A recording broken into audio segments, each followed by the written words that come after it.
Hello, everyone. Welcome back to Britain's Hangout Hour, episode 73. Oh man. And before I go on my week break, which will probably long be over by the time this goes up, I decided before I go, I'd have on a titan in the booktube community, um, AP Canavan, also known as a critical dragon. How you doing this evening? I am doing very well, Britton. Sorry, I was laughing there. A Titan? Are you kidding me? I have, and I'm Or you very have a proud you of have it. a large cult following. How about that? Is that Well, I have, I have 9,000 subscribers, and I never thought that my channel would get that large. But when you compare it to like popular booktubers, like I'm a little tiny channel because what I talk about on YouTube, it's not the it's not the usual sort of stuff for what people call booktube because I talk about narrative. I talk about storytelling in film and television and primarily books because that's my background.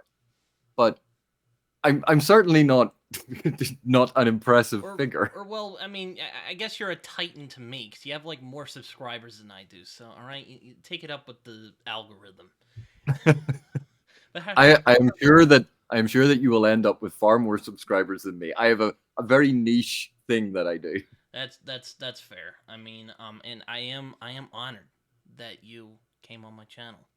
So Well, thank you because for inviting me. I was kind of like, oh man, is he gonna? I mean, the worst they can say is no. I get that, but I'm like, oh man, I've talked to Philip and like Joanna and then some other kind of bigger names on YouTube. Talked to Bookborn, and I'm like, all right, Critical Dragon. Let's see how this goes out. I called You've you already Mr. Caravan because I'm an idiot, and then I'm like, okay, and then you're like, dude, I'm a PhD right before we got on here, and I'm like, just, Next time I'm talking to Philip, I'm gonna go Mr. Chase every time.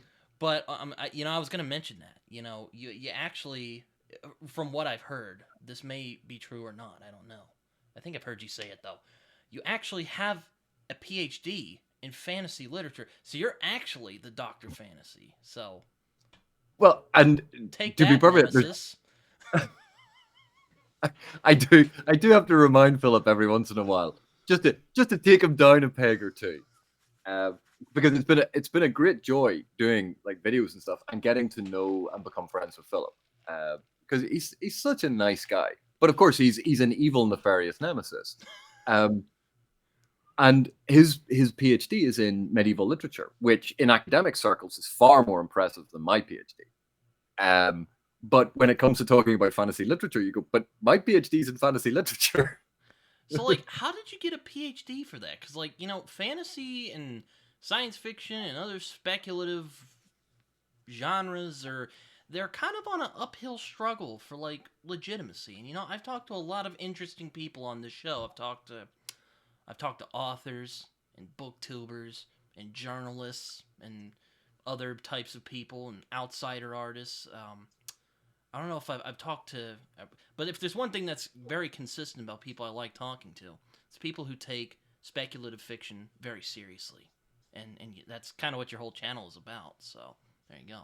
Yeah, and So I knew I was going to talk to you eventually. um, there is, if you've ever done like an introduction to literature course, like one of the things that tends to crop up is this division in capital L literature is this, and then there's commercial literature, which is not capital L literature, and that that sort of snobbery was far more prevalent in the past. But oh, hang on, so there's a train going by. Yeah, and Um, when you mentioned you lived in Florida, I oh, was like, oh, thank God, this is not going to be a nightmare to put together. But I've talked to people from England, so it can't be too bad.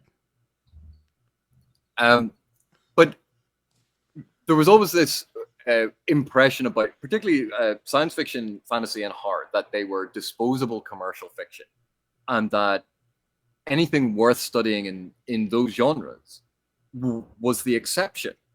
And quite often, it was these decisions were being made by people who didn't know the genres particularly well. But as time has gone on, the popularity of certain texts has raised awareness of it. And, people are interested in this. Maybe we should take a look at it.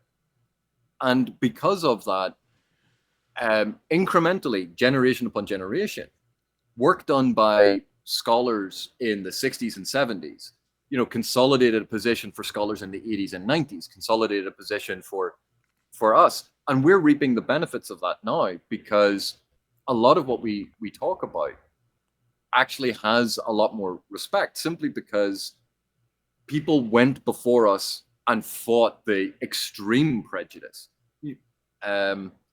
But there is still a hang up about it. And you will find, certain authors will say, I write speculative fiction instead of I write science fiction, because it's perceived as the more artistic.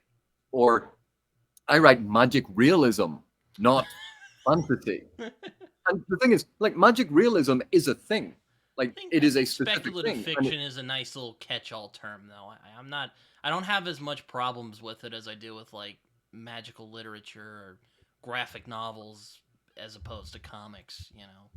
Like, I'm fine with speculative fiction as like a word. Well, when you think of like, I would quite often use graphic novels, but I would use it for, say, a self-contained narrative that has beginning, middle, end, something like structure. Blankets. Or Watchmen. Watchmen is a graphic novel. It was released as a periodical, or I'm sorry, as a serial, but it's a series, and it's bound together as a graphic novel, because graphic, it contains graphics, and novel, because it's you read it. Whereas talking about the X-Men as a graphic novel, but the X-Men have like runs and series, and then you can talk about particular instances of it that have been bound together, and you go, that's a graphic novel. Superman Red Sun would be one of my favorite graphic novels. The Sandman as a series, but within it, just how I first encountered it, so like a Game of You and a Season of Mists, these were self-contained narratives. Even though they connected to a broader story, they were, quite distinct. So I can understand, dressing up comic books and go, oh, graphic novel, because it makes it sound more impressive as a marketing ploy. But and that's kind of why sorry, I don't mean to interrupt you, but that's kind of how Will Eisner kind of coined, or I don't know if he coined it or if he just popularized that term, but like that's basically why he used that word. It was a marketing, so he wouldn't be like compared to like, oh, like Batman is like. Well, and again, a lot of it is people outside of the thing have very limited experience. And you see this with the popular version of the Dunning-Kruger effect. They're outside of the thing. Because they know so little about it, they don't realize how much they don't know. And therefore, they seem very, very confident in making these statements as if they are all-knowing, all-seeing. And yet, if you start doing more research into something, you realize, actually, no, there's a huge amount here I don't know. And you start on that whole journey of, I don't want to say anything because, whoa, there's so much to learn. And then gradually you gain more experience, you get more insight, and then you start feeling slightly more comfortable about talking about things again. But quite often it's those with almost the least amount of experience are the loudest and most confident voices. And people who actually are aware of the complexity of the thing that you're talking about we tend to equivocate more on a topic. Like instead of saying the structure of a narrative is, and describing Freytag's pyramid, we would say, one of the most popular structures of Western narrative. And I've already put in 2 qualifiers. And the reason I put in 2 qualifiers is because it isn't the only narrative structure. It isn't how you define narrative, but it is a very commonplace structure. So we can talk about it. But once you start studying narrative and you start studying how stories are put together, you realize there is a whole wealth of stuff going on. Mm-hmm. And, it's one of those frustrations when people say, oh, but a story must have an introduction and an instigating event. I went, no, it doesn't. There is no rule. That is not a rule. You have just made that up. I hear you, though that is a good way to start a story, though. I mean, I don't know if I know you're far No, it more is. experienced in this than I am, so you But can tell me think I'm wrong. I know, but think of the number of stories where it starts with something happening, and then you realize that that's actually in the future, and it goes 24 hours earlier, and that's the start. Where Yeah, what immediate they've done race. is they've done basically a flash forward, a prolepsis, and then they launch into the story proper to set everything up. So they set expectations about this really weird thing or exciting thing that's going to happen, because now there's going to be a slow section. You go, that's not introduction, instigating event. That's a completely different approach to it. And yet that's incredibly common. Starting with an instigating event and then setting up introduction. That happens all the time. Think of uh, police procedurals where the murder happens first and then the police get called in. Yeah, that's usually how they'll You have the start. instigating event first. Um, when you have TV series that are serials, they don't always follow that structure because there might be the assumption that the viewing audience or the reading audience is aware of the general things that have gone on. So they work predicated on the knowledge that you already have knowledge of the system. Think of book series like the Dresden Files. In the Dresden Files, world building and everything in the first book is very, very contained, very small, and it's very much the intrusion of the fantastic into the world of Chicago. Hmm. Halfway through the series, go to 10 books further in. That book is completely different. It operates in a different way because by this stage, Butcher is making the assumption if you've read the first 9 books, I don't need to introduce these things. I don't need that. You've already read the first 9 books, therefore I can launch into something else. Now, he'll still have an aspect of introducing something, but even that gets changed up within that series. I mean, I haven't started the Dresden Files yet, so I won't comment on that. But it seems that there are like series that you've kind of. I mean, I know you started talking about the Sandman with, or I don't know if you've been doing that for a while or if you've just started, but like you've done conversations about the Sandman. You've done a bunch of stuff about Malazan, which I've never read. So I mean, there you go. But Um, the very first academic paper I gave you've done a lot. way back, a long time ago, was on Neil Gaiman and Charles Vess's A Midsummer Night's Dream. Um, that that was the very first academic paper I gave, talking about the uh, the dual narrative of the written narrative versus the graphic narrative, and how they're communicating on 2 different channels, telling 2 different stories. That then, when you put them together, gives you a third story. Mm-hmm. And it was that was quite some time ago. Um, I've I've been a fan of Game and Sandman for a long time, but my Oh yeah, it's nemesis, one of the finest comics ever put to print, if you ask me um, anyway. but my nemesis had never read it, and so when he had started uh, a read with Varsha from Reading by a Rainy Mountain, um, it was like they had put a video up, and I was commenting on it, and he went, "Oh yeah, AP, you've actually written on this and researched this. Like, would you like to be in the conversation next time?" Oh yeah, that's funny. Yeah, oh yeah, oh yeah. That's actually one of my favorite parts of the Sandman is the Shakespeare bits. I also like Shakespeare a lot, and so much so I'm having a live stream next week on my channel talking about it. So there we go. Because next Friday is his either his death day or when he was baptized. I'm not sure. It's the 26th. My knowledge of Shakespeare's biography is remarkably weak.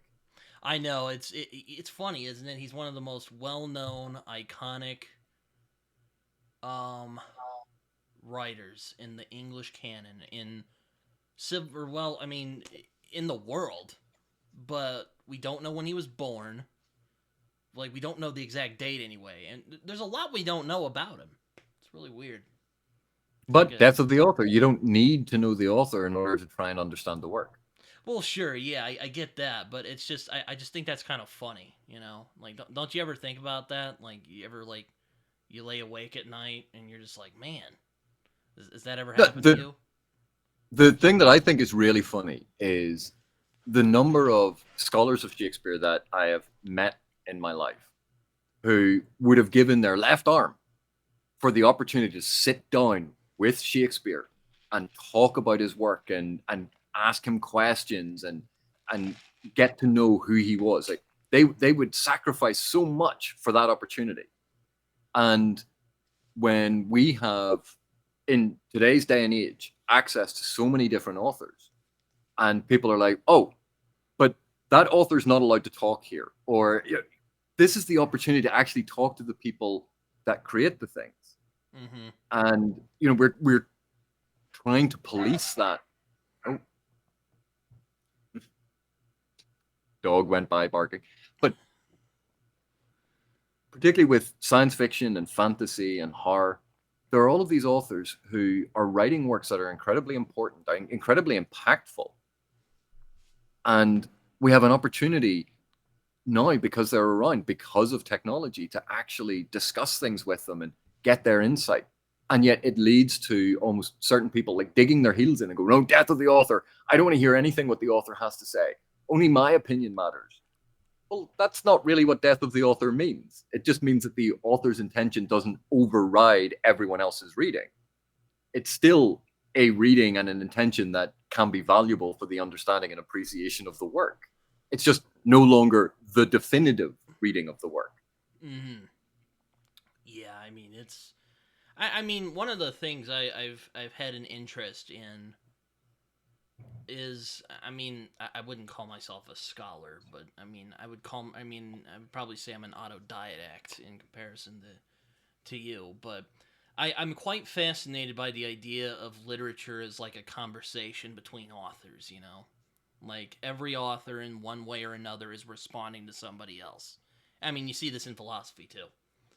And Yeah, it's and interesting seeing that conversation in speculative fiction, too, because, you see stuff like, you see Moorcock and, you know, you see Moorcock responding to Tolkien, and Tolkien was, more interested in, E.R. Edison and the mythologies of the past, because I've said this before, I think if Tolkien were alive today, he would absolutely despise much of the epic fantasy that's being written today. well, yeah, because he liked 19th century prose romances. Like most of the epic fantasy written today isn't a 19th century prose romance. What Tolkien was interested in. But if Tolkien was alive today, he wouldn't be the Tolkien from back then, because he'd have been living in this time period. And therefore there would be a cultural impact on Tolkien's perception of things. But when you look at the evolution of literature, so you said that Moorcock was reacting to Tolkien. That's part of it, but also Moorcock was reacting to the politics of the day. Moorcock was reacting and in conversation with a lot of the pulps and horror and what was going on there. We tend to, when we discuss things, we like to simplify stuff and go, right, this is the one little tiny aspect. I mean, I was trying to be simple. I know Yeah, it's more complex than that.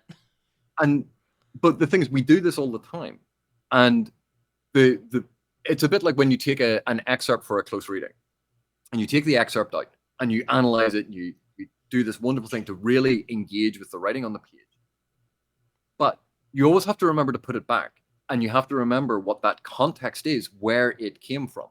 And with so much of what's happening in education about this focus on excerpts because it's easier and more manageable for the students, quite a lot of long form considerations are now ignored.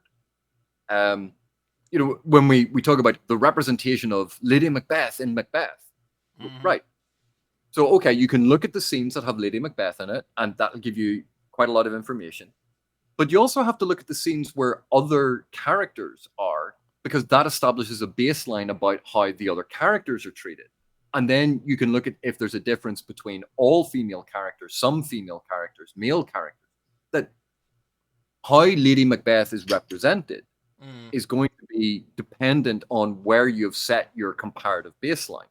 And that only happens if you consider the whole work. And then you can place that work in context of either the historical period or in Shakespeare's own writing about how Lady Macbeth is represented as a female character within his works in the greater scheme of his works. And it becomes a much more interesting conversation. But the way that we teach it is, how's Lady Macbeth represented? Look at the scene with Lady Macbeth in it.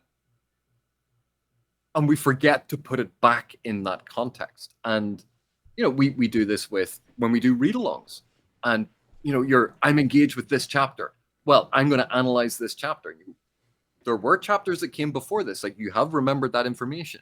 And quite often, it's not. It's that information goes out the window because we're only focused on the little tiny box in front of us. And this becomes an issue because it becomes such a prevalent norm as an approach that it bleeds into everything else. Mm-hmm. And I know exactly, like when you talked about Moorcock reacting to Tolkien, yes, he did. I mean, epic poo. I mean, you can't deny it. And the thing is, like, he made a number of very, very good points in that from a certain perspective. But so much of our understanding of, say, the relationship of Moorcock and Tolkien is boiled down to that one thing. And we forget that there are all of these other influences. When we talk about the influence on literature, how many times does someone say, oh, who were the influences, say, on David Eddings? And we will list all of, say, the authors. But what about the TV that was popular at the time? What about the films that were popular at the time? Oh, no, but we're only interested in the literary influences. Does narrative stop at the door? Does it go, oh, hang on a sec. Because you're a writer, you aren't paying attention to narrative in any other form. That's not how human beings work. And genre studies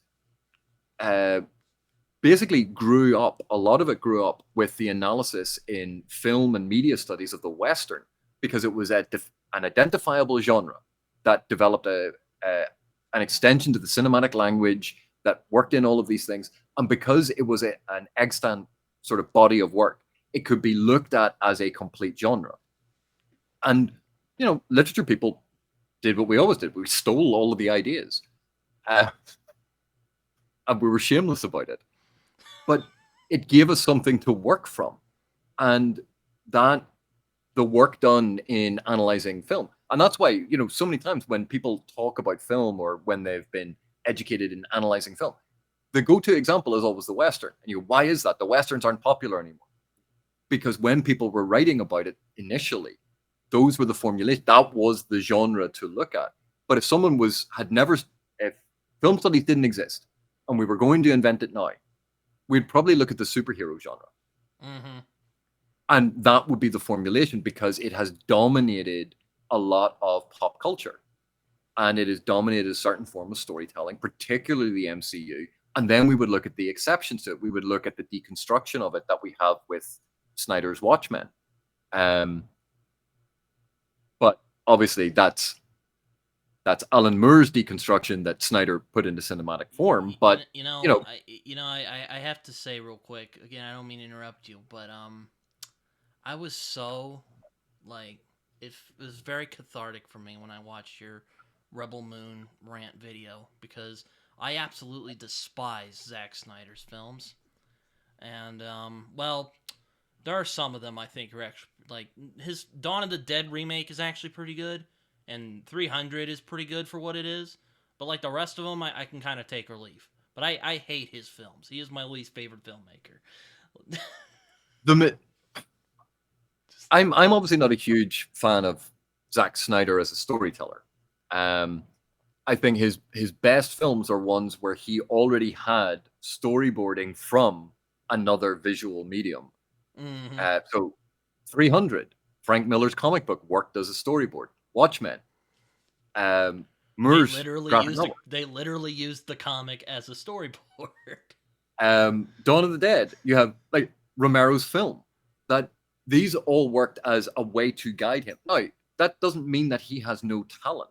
Snyder clearly has elements of talent. I don't think that storytelling is his forte. And he has a couple of things. He has a couple of things that he likes to do, and for my taste, overuses them. I could do without the slow-mo action sequences used willy-nilly without intent. And that was, particularly bad in Rebel Moon, where you had the same cinematic gaze in this slow-mo for all of the violence, regardless of what violence was being shown, in what context, involving which characters. But that's all important information. It's not just, oh, look, it's a splody scene, let's slow everything down. But Snyder clearly, he has a lot of visual flair for certain things. I'd agree with that. But, he's no Sergei Leone. Yeah, no, oh, God.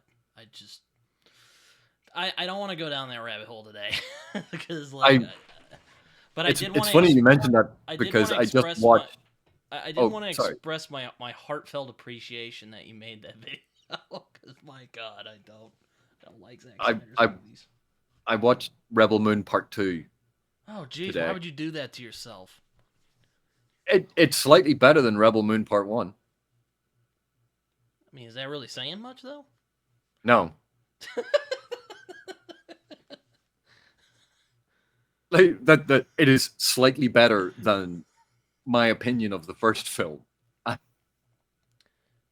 to give you one of the reasons, and I know, people really like. I know you're a man who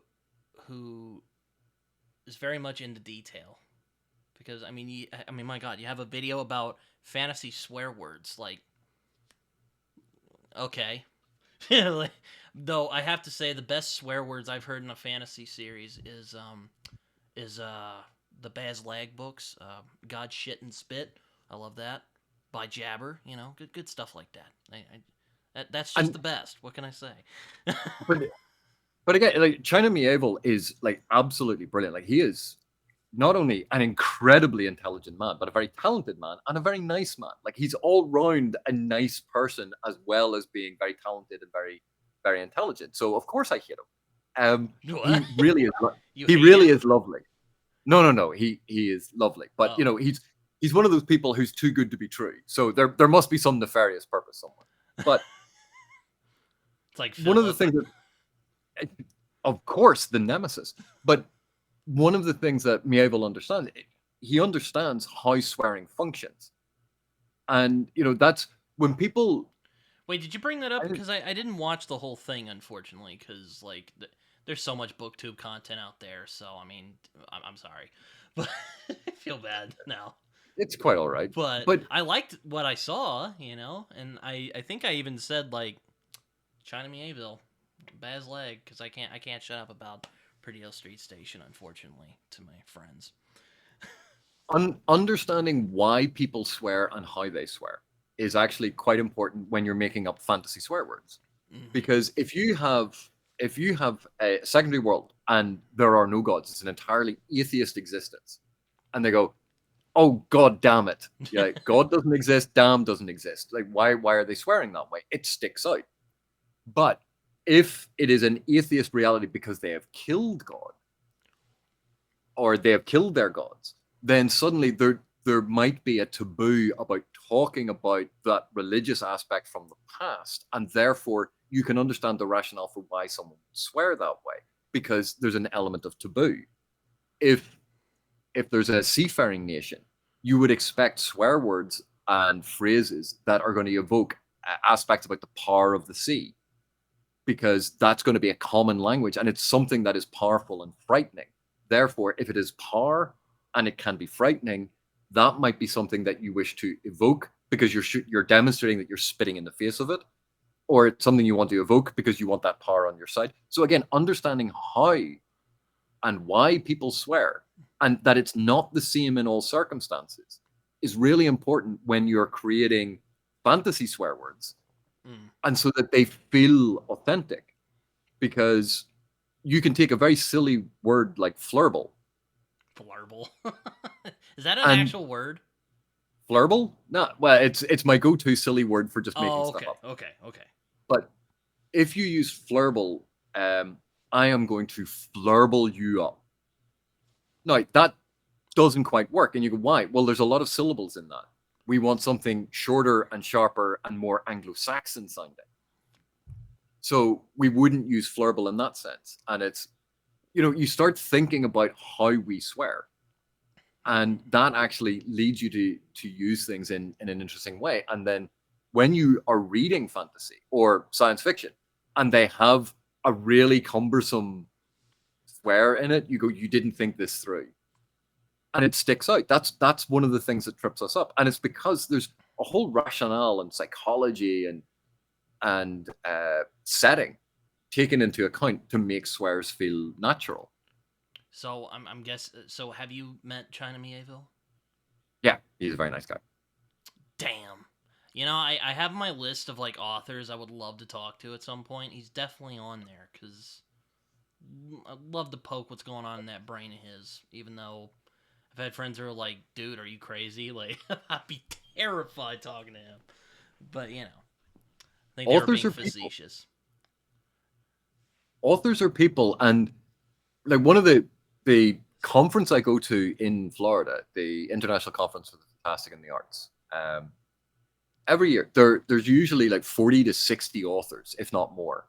And I have had the opportunity to meet so many authors and to sit and pick their brains about their work, about work they respect, and their position on it.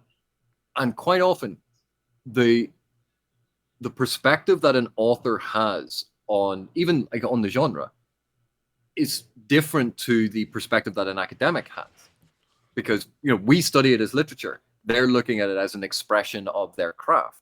And so by having those conversations with authors, it gives you an incredible insight into a lot of writing. And one of the best things about this is you sit and you chat to the authors, and you're respectful, and quite a lot of them are interested in having conversations about their work and other work that they like, because they've dedicated their life to doing this sort of stuff. And to have that passion coming from people to go, I want to talk about this. And it's not who would win in a fight, but of your two characters, who would win in whatever fight. I probably wouldn't ask that to China Mieville. I'd I know, probably but be like, "How'd you come up with all that stuff?" Something like that. Where'd you get your ideas from?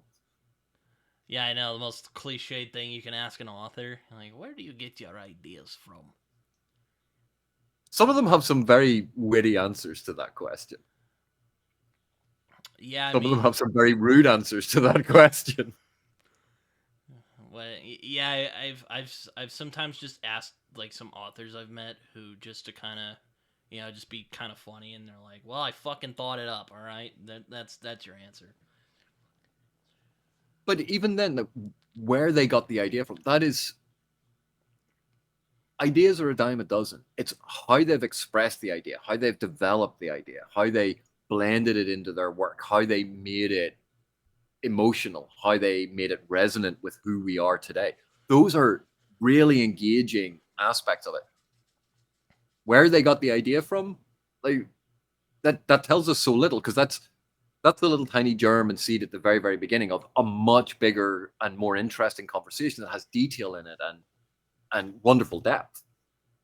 So, I mean, I guess one question I'm sure you've probably been asked this a lot, so I apologize in advance, but like, what draws you to the fantastic in comparison to like, regular old literary novels? Whatever that even means nowadays, because I've been trying to figure that out, and no one seems to have an answer. Well, where I grew up played a part in this. That some days you had enough of reality. You didn't need more reality. That were you around during the Troubles? Because I know that was a thing in the later part of it, yeah. And one of the aspects of a lot of fantastic fiction, be it science fiction, fantasy, less so horror. The horror wasn't my thing. But it was an escape from that. It was an escape into a different world where, quite often when characters died, there was meaning to their death. When people made sacrifices, there was meaning to that sacrifice. When people stood up to evil, quite often they won. And that was very affirming when I was at a much younger age.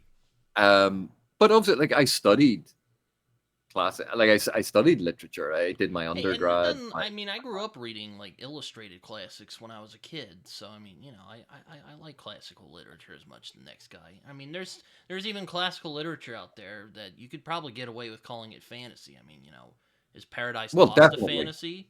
The Divine Comedy, I would call those fantasy for sure. Yeah, Now, they are.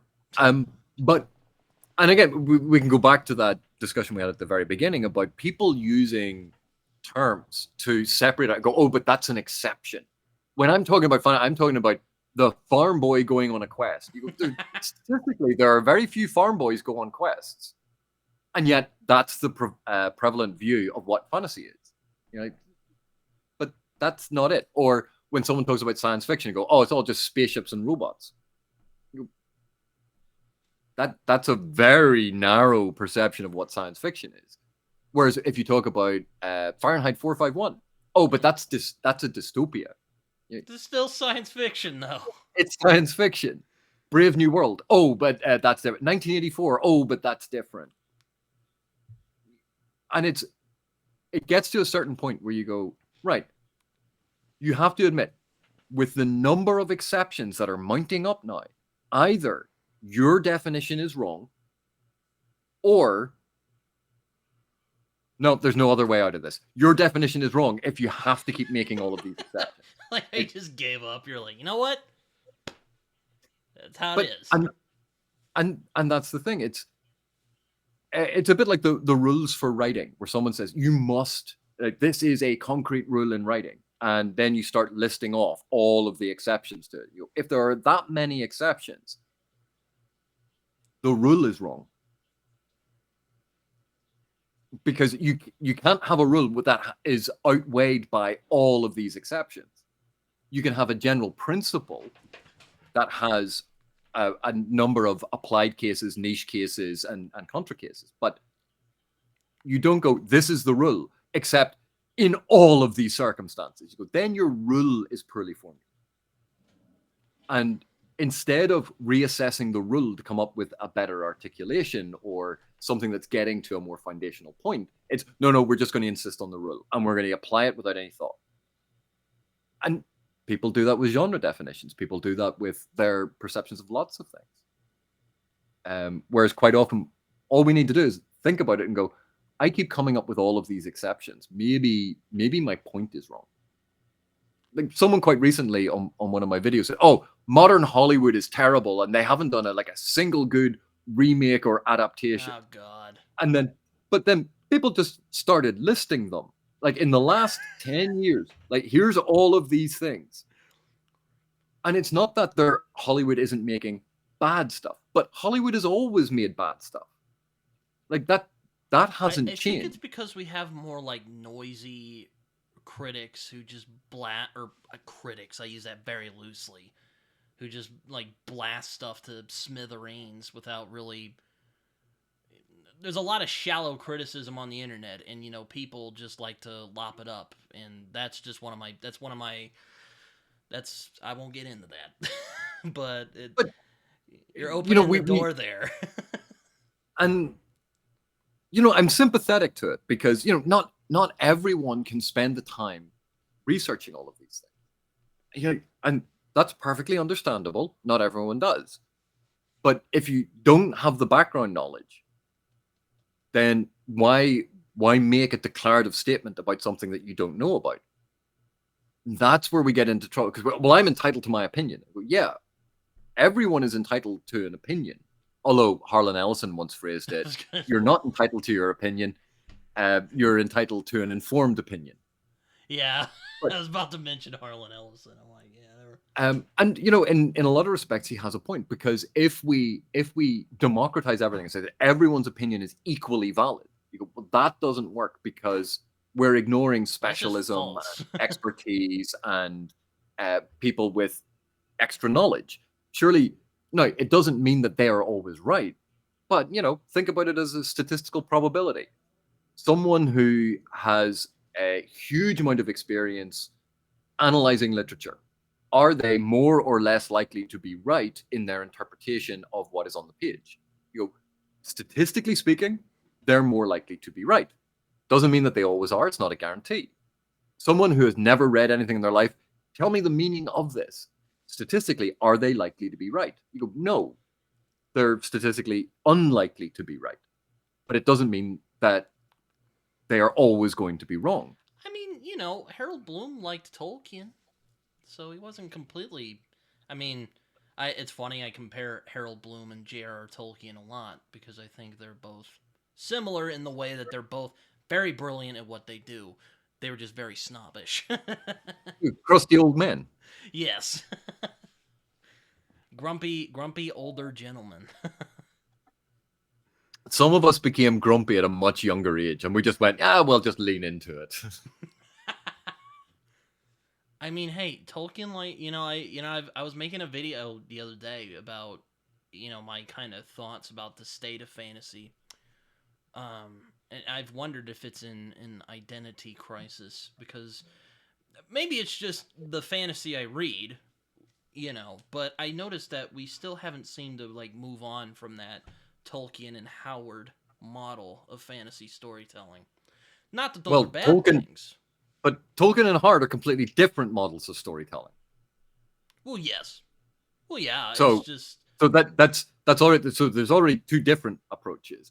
And then you have, if you take China Miéville's The Scar, that's basically the anti-quest novel, because it's the travelogue, but basically where Tolkien would have turned right, Miéville turns left. That The Scar is the anti-quest. Mm-hmm. So is that going in a new direction because it's the opposite of the standard quest, or is that in the same vein of because it requires the quest in order to do that? Well, I mean, it's nothing is new under the sun, as the Bible says. And it's true. I mean, there is no new story.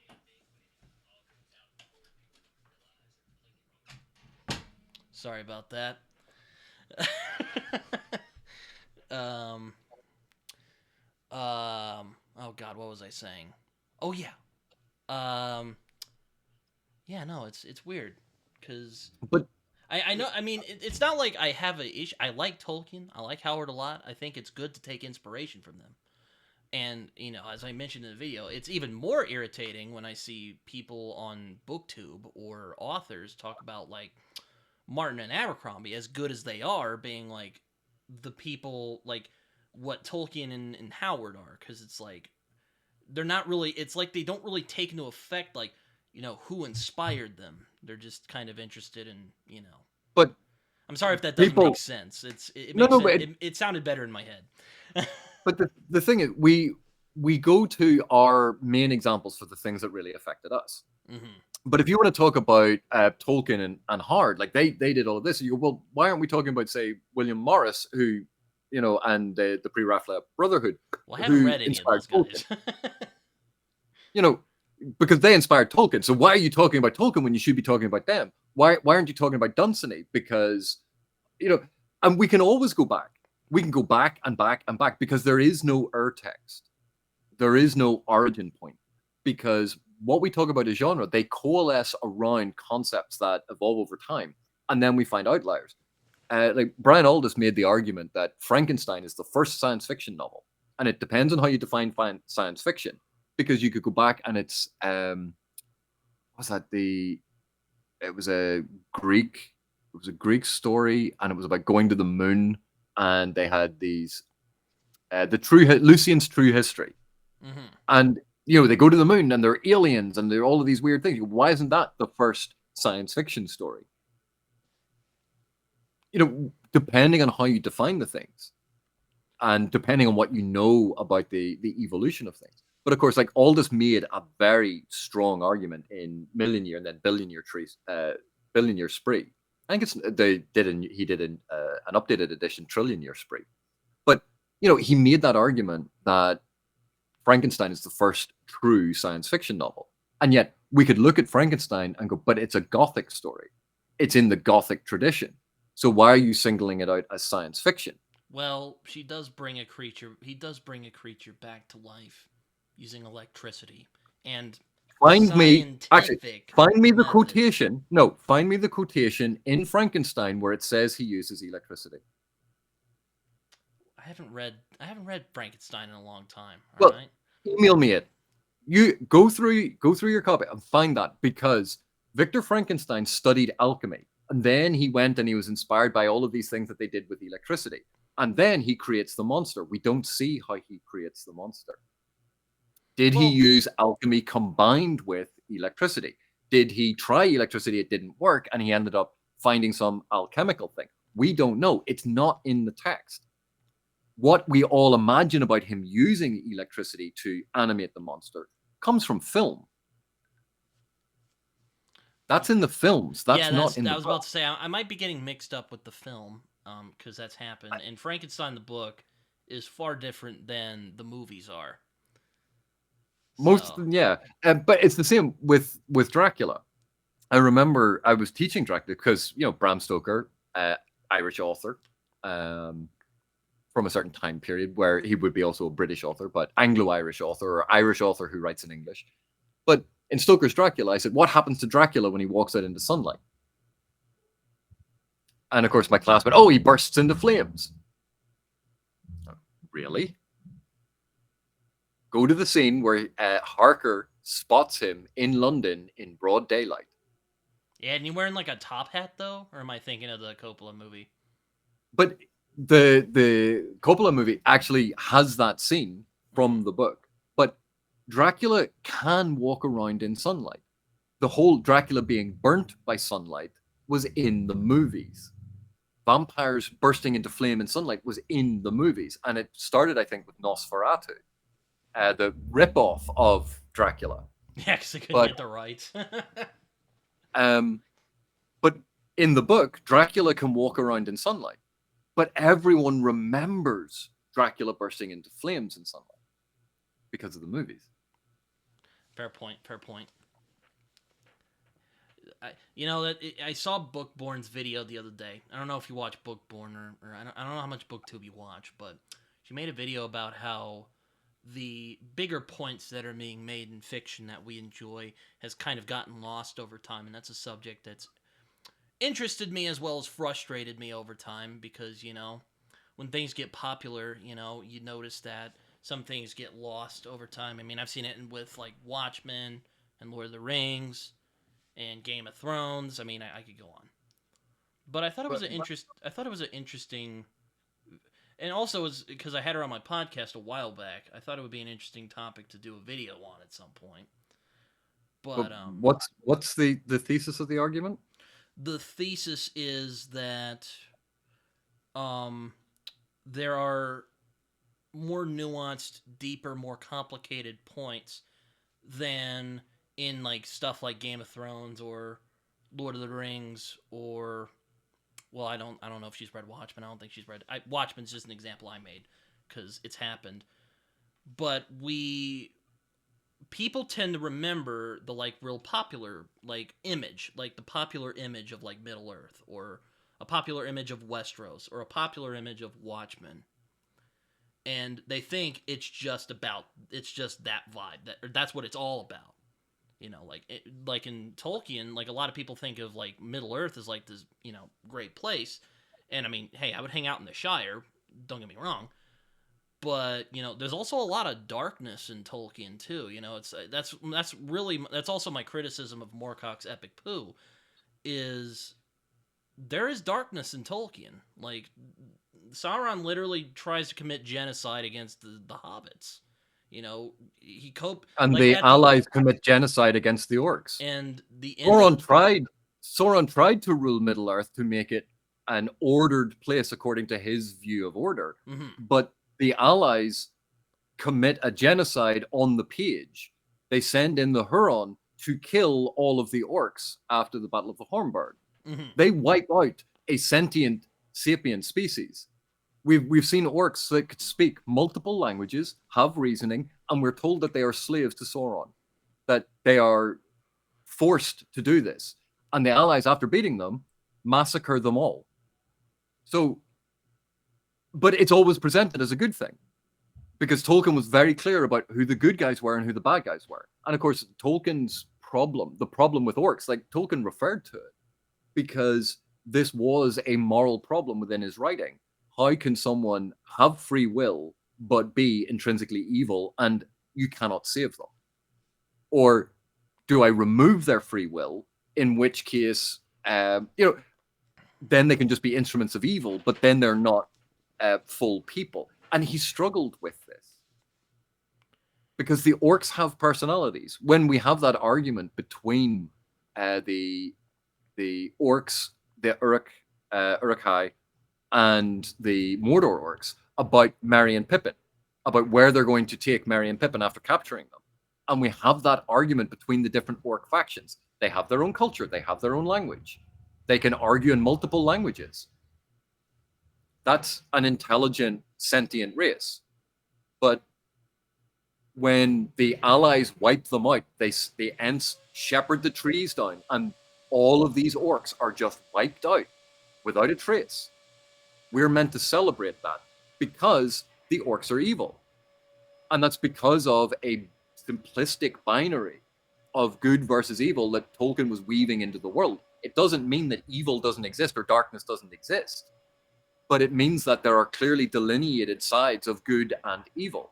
Like when we think about the elves, you go, oh, the elves are all good. Well, the whole reason they basically get kicked out of heaven is because they killed each other, because you had the kinslayings. Mm-hmm. Like, there is darkness to Tolkien, but the elves are clearly on the side of good when it gets to the Third Age. Well, I mean, even though they're pompous and arrogant. I mean, the point I'm making is there are these nuances that get lost over time because something gets popular. You know, like a lot of people. But the nuance isn't lost in the book. What? The nuance is still in the book. It's in a film version. If you want to talk about how adaptation into a filmic or televisual medium changes things, yes, it simplifies it.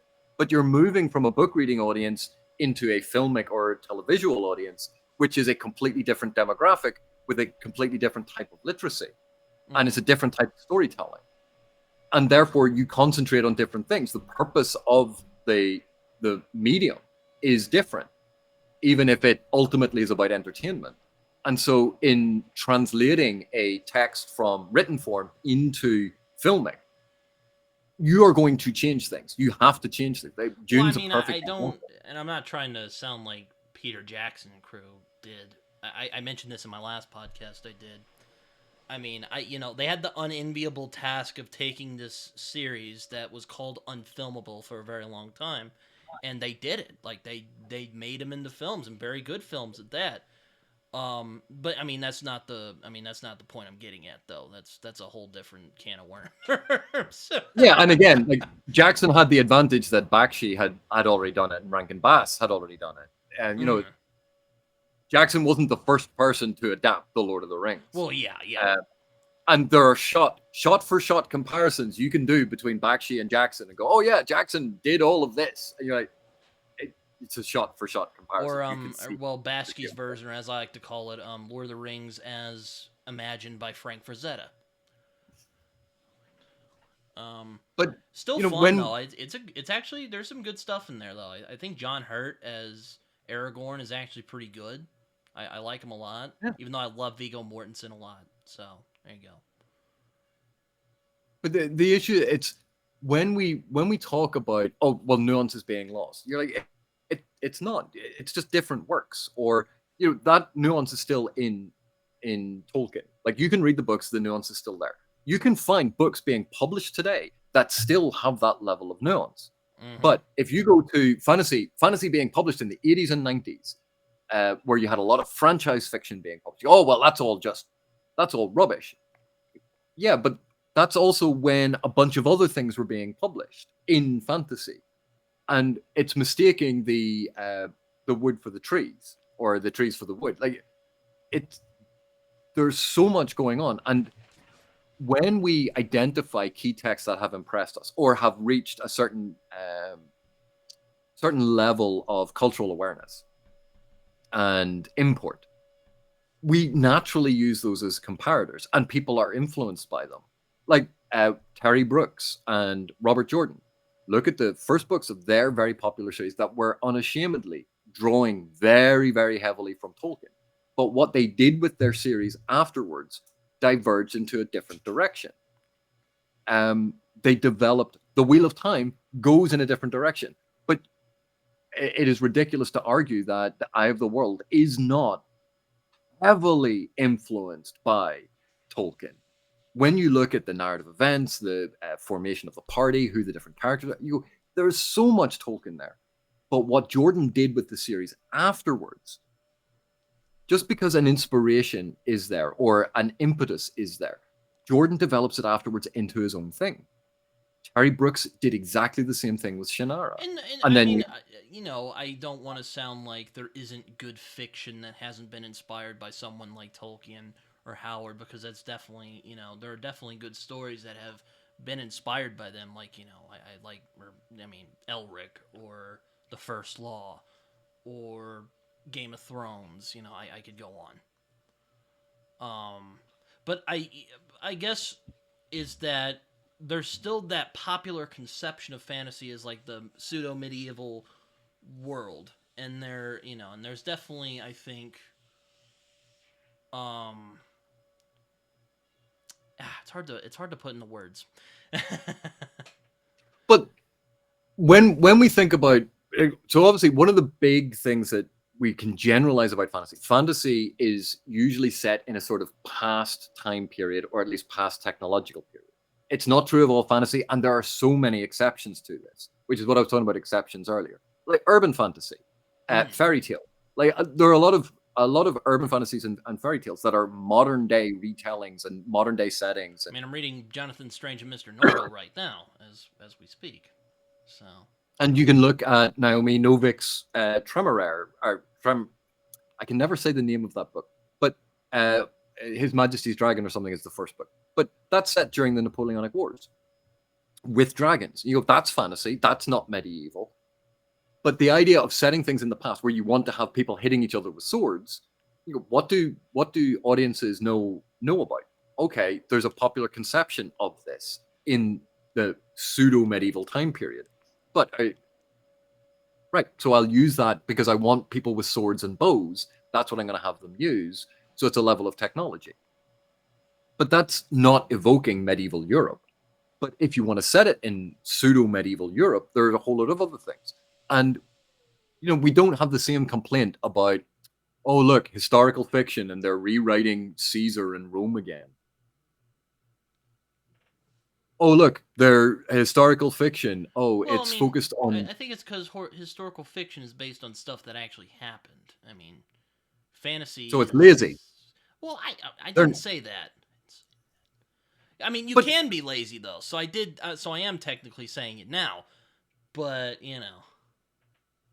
But it's weird. They can be lazier, I'll put it that way. How's that, But we have these things going. It's such a general concept of, well, it's pseudo-medieval Europe. Right. But you take something like the books by David Keck, which is very dark, very accurate medieval writing with horror elements and much more like historical fiction, but is clearly fantasy, and it's heavily influenced by fairy tale. You compare that to something like David Eddings, which is closer more to Renaissance than it is medieval, but because of that, the separation in most readers' minds between the Renaissance and the medieval period is almost non-existent. They go, oh, well, it's just pseudo-medieval Europe. There's a difference between sweeping generalizations and even when people use the same style of something, how it is being evoked. We don't complain about, oh, science fiction. Oh, look, more stuff set in space. Because it's such a ludicrous thing to complain about that this is it's pseudo-medieval Europe. Right, but what was done with it? Oh, but it's just another pseudo-medieval Europe. Yes, but is it dark? Is it light? Is it comedic? Is it epic? Is it heroic? Is it adventurous? Is it from the position of the nobility? Is it from the position of the serfs and the peons? What is being done with the story? That can be far more engaging, and again, a sweeping generalization of the genre about either setting or time period or inspiration quite often overlooks that that's the beginning of something, and how it is being evoked is actually, that's where the originality is. Mm. You know, we have James Bond. Oh, but it's all involving the same character and roughly the same narrative trajectory and roughly the same things happen. Why do another James Bond movie? People like them. And they can still be smart. They can still be interesting. They can still do and say interesting things. But just because you use the same constituent elements, how you put them together, that's originality. Looking at Game of Thrones, you don't go, oh, well, it's another pseudo-medieval Europe again. And oh, look, Orientalized East. Oh, isn't that surprising? Like, you could label Yeah, I Game think of Game of Thrones Thrones with does that exactly the kind same of, thing. and I know Tolkien is not his only inspiration. There's a that's a whole video, or I'm sure people have written about this entire subject, but it's because I think what makes Martin interesting is that he took that kind of Tolkien-esque model and basically is like, what if this was real? Kind of. Or Though. he took the War of the Roses and used the historical fiction, or took the historical setting and fiction and time period, and then turned it into fantasy. Well, yeah, that too. Like, why the assumption is he went to Tolkien first and went, I'm going to do something different to you. He might have gone, I'm going to do something different to Tolkien. But let's not deny the fact that a huge amount of A Game of Thrones, the first book, you can go and look up the history of the War of the Roses and go, oh, look, those are the Lannisters. There's the Starks. That, and again, it's when you look at the text, if we ignore a whole load of the evidence, we can make our argument seem very, very convincing. But we're ignoring a whole load of the evidence.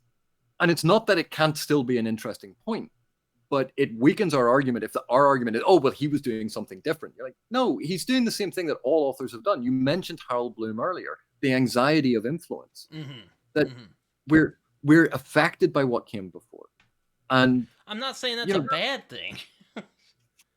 It's just, but I guess my issue is there's people who are kind of lazy about it, but I don't think that's a bad thing. Everyone's influenced by something. And there are always going to be bad writers, and there are always going to be bad readers, and there's always going to be this. Like, this is not new. Like, think of the... I mean, I don't know if you've heard of gore, but I don't think I'm going to be reading that anytime soon. It sounds, it's probably the most notoriously bad fantasy thing out there. It is certainly a series that was written. You're a much nicer man than I am. I'll put it that way. But and again, that was written. You can see the influence of John Carter of Mars. Well, yeah. You can see the influence of that pulp tradition. But he went off and did his own thing. But you can see the influence of the pulp tradition in so many authors. And what they did with the pulp tradition, what they did with the action, what they did with the heroic stories or the adventure stories. Like, you can trace out comparisons between Lost Land tales and the evolution of secondary worlds. You can, because as the world got smaller, as we had ruled out all of these areas that were now no longer unexplored where mysteries could live, we needed somewhere else to go for these fantastical stories. And so you could have Hollow Earth. Well, then we proved that the Earth is actually full of magma. Magma. But so we can't have Hollow Earth anymore.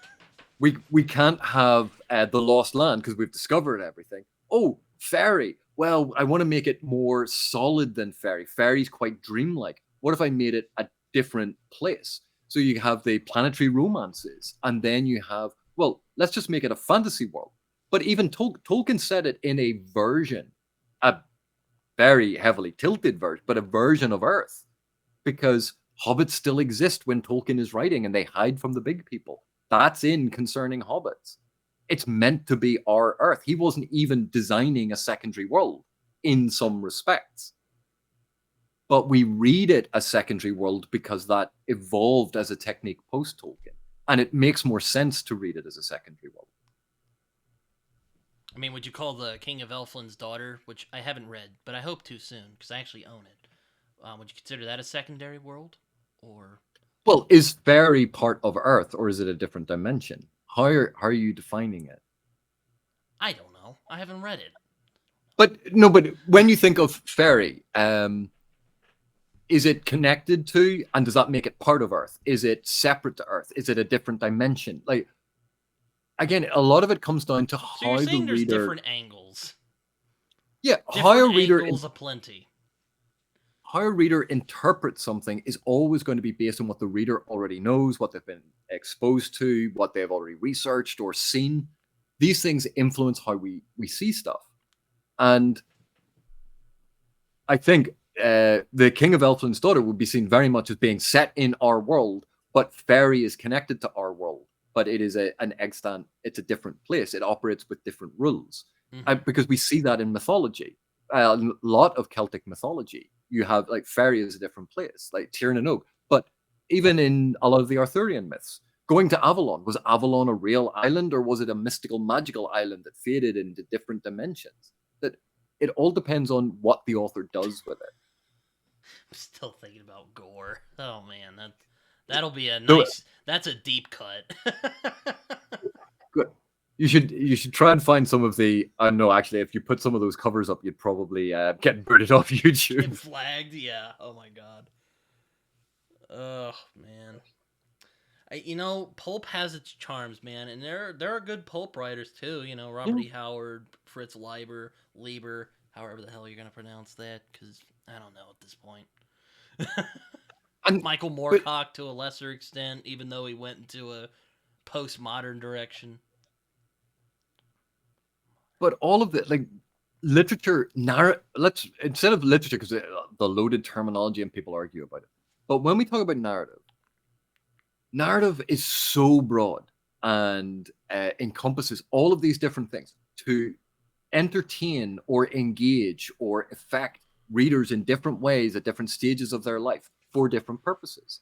And that's the joy of it, the sheer breadth of it, the depth of it. It's stunning. And even if we limit ourselves only to Western literature written in English and in the West, there's still far more than you could ever possibly read in your entire lifetime. And it's wonderful. But it's when people go, oh, but this is the thing that is happening. And you're like, no, that's not. There are more books being published today than at any other point in history. And again, I mean, it could just be my perception because of all the fantasy I've read. I mean, I've read, Perdito's Street Station or The Vor or Black Leopard Red Wolf by Marlon James. And, those definitely have their influences. I don't want to go into that, but I sometimes think, like, I wish there was more fantasy like that. And if there is, I don't know where it's at, but I wish there was, I'm sure you're going to walk in and be like, oh, there is. And I'll be like, oh. Well, what I'll probably do after this, I'll find you a bunch of titles and I'll send them to you. But you can tell me how wrong I am. That's fine. No, I've been told that a lot. I can deal with it. No, it's not. It's not that people are wrong. It's the impression that we have is limited by our knowledge of the field. And, I specialized in late 80s and early 90s genre fantasy. That was my area of specialism. I know that area much, much better than a lot really? of... Like not the Tolkien, or William Morris, or I haven't read William Morris. No, I still had to read all of them. I still had to do all of that research. But my specific focus for my research was on you have a particular period that you're looking at to map out a particular thing. And, that's what I was doing. But I still had to have and research the field. And even then, I have friends who are scholars of folklore and fairy tale, and they will have areas of specialism and time periods of specialism. Well, of course, yeah. Because they know those things inside out. This happens with every academic discipline. But people say, oh, well, it's just fantasy. You must know all of it. It's a huge genre. That's like... And that's the thing I like about fantasy, though. But sometimes I fear it's too narrow. And again, I acknowledge it might just be I haven't read enough. I am only 23 after all. But this is a genre. Like, what are you gonna do? This is a genre that stretches from books written for very young children to all the way up to adult. stretches from books that feature magic to books that have magical creatures to books that are set in in secondary worlds to books that are dark, that are heroic, that are comedic. Because any genre that can have Terry Pratchett and Neil Gaiman's Good Omens, which he co-wrote with Terry Pratchett, Good Omens is fantasy, but it's not like the Discworld. But you can see, elements obviously of Pratchett in Good Omens. But the Discworld is not like Good Omens. They're entirely different. And then you have Jim Butcher's The Dresden Files and Hamilton's her urban fantasy series. Or you have Charlene Harris's True Blood series. Are we calling that horror? Or is this fantasy romance with vampires? Because Anne Rice blurred the boundary on that with her Interview with the Vampire and the Vampire Chronicles. That as soon as you start picking apart at the definitions, and as soon as you start looking at the breadth of what is actually covered in fantasy, you realize that it's almost more a mode of writing than a genre. Because it's non-mimetic fiction. And Shakespeare's A Midsummer Night's Dream. That's fantasy. It's in the same genre. And The Tempest as well. And The Tempest and Macbeth to some levels, or the Scottish play. And Hamlet, unless you believe that ghosts and witches are real. And again, all depending on how you're defining the term. That's what makes it so difficult. And when people make sweeping generalizations about the genre, they are typically thinking about a small section of the genre. But the genre is so much bigger than that. But our perception of it is usually closed off by the little bit that we know about. And that's why you look at the Afrofuturism and Afro fantasy stuff coming out. You look at a lot of the fantasy texts coming out of Asia and texts that are being translated into English because they've existed for a long time, but weren't reaching a Western English-speaking audience. That they're around. They're part of fantasy. You look at the stories from the Middle East, the stories from different parts of the world that now we're having access to. They're all part of the genre. But if we're talking about epic fantasy, and within epic fantasy, we're talking about Western epic fantasy and Western epic fantasy with a quest, you go, oh yeah, that is very narrow. But yeah, we had to add a whole bunch of prefixes to that to make it that narrow. Yeah. I mean, even Black Leopard, Red Wolf, which is African-inspired it's a quest narrative. And I like quest narratives a lot. So, we all have the stuff we like. But we could talk about the picaresque and go, well, the picaresque is essentially just a quest narrative. Or should we say that, quest narratives, well, they're basically travel logs. What fantasy novels have you not read? Have you read Black Leopard, Red Wolf? There's lots of stuff that I haven't read. I know people with an encyclopedic knowledge of fantasy, and I turn to them for advice on stuff. But it's about these things, like the travelogue, the picaresque, which quite often had travelogue elements. They lend themselves to certain aspects in certain storytelling in fantasy. But quest narratives are travelogues with a goal, usually to acquire something. And then someone will go, oh, well, that's just plot coupon collecting. You go, well, that's adapting the structure of a quest narrative and putting it into a more episodic form. And suddenly you can make connections between a lot of these things. But that's not the same as these are the same things. The picaresque is a very definite tradition. But even within that tradition, there will be blurring at the edges because authors are influenced by everything around them. And we establish genres usually after there's been a certain congruence or coalescence of tropes or structures or styles. That once that has happened, we go, oh, well, that's that thing. But there's always going to be outliers. And things don't fit neatly in it because unless someone is very specifically starting out to write something according to the definition, they're going to write their story and it's going to draw on elements of heroic. Let's say they're writing a fantasy and they draw on quest, heroic, adventure, military. Right? Okay. So is it all of those things? And then is it high fantasy? Is it low fantasy?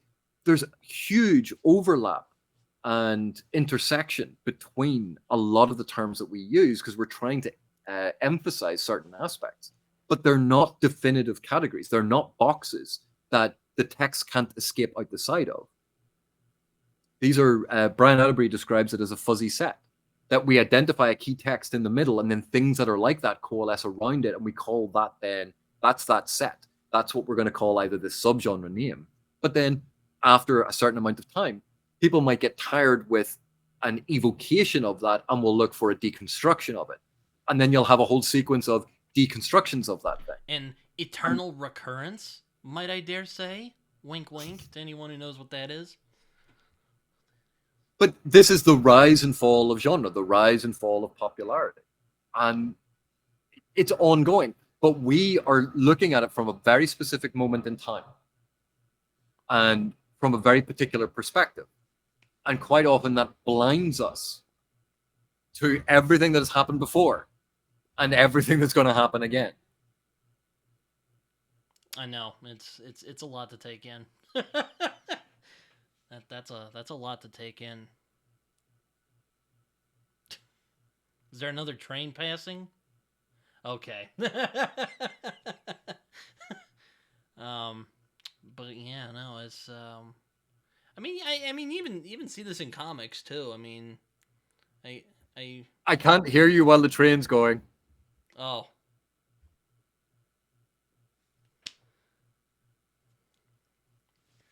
I bet he's like, this kid, he didn't know what he's doing.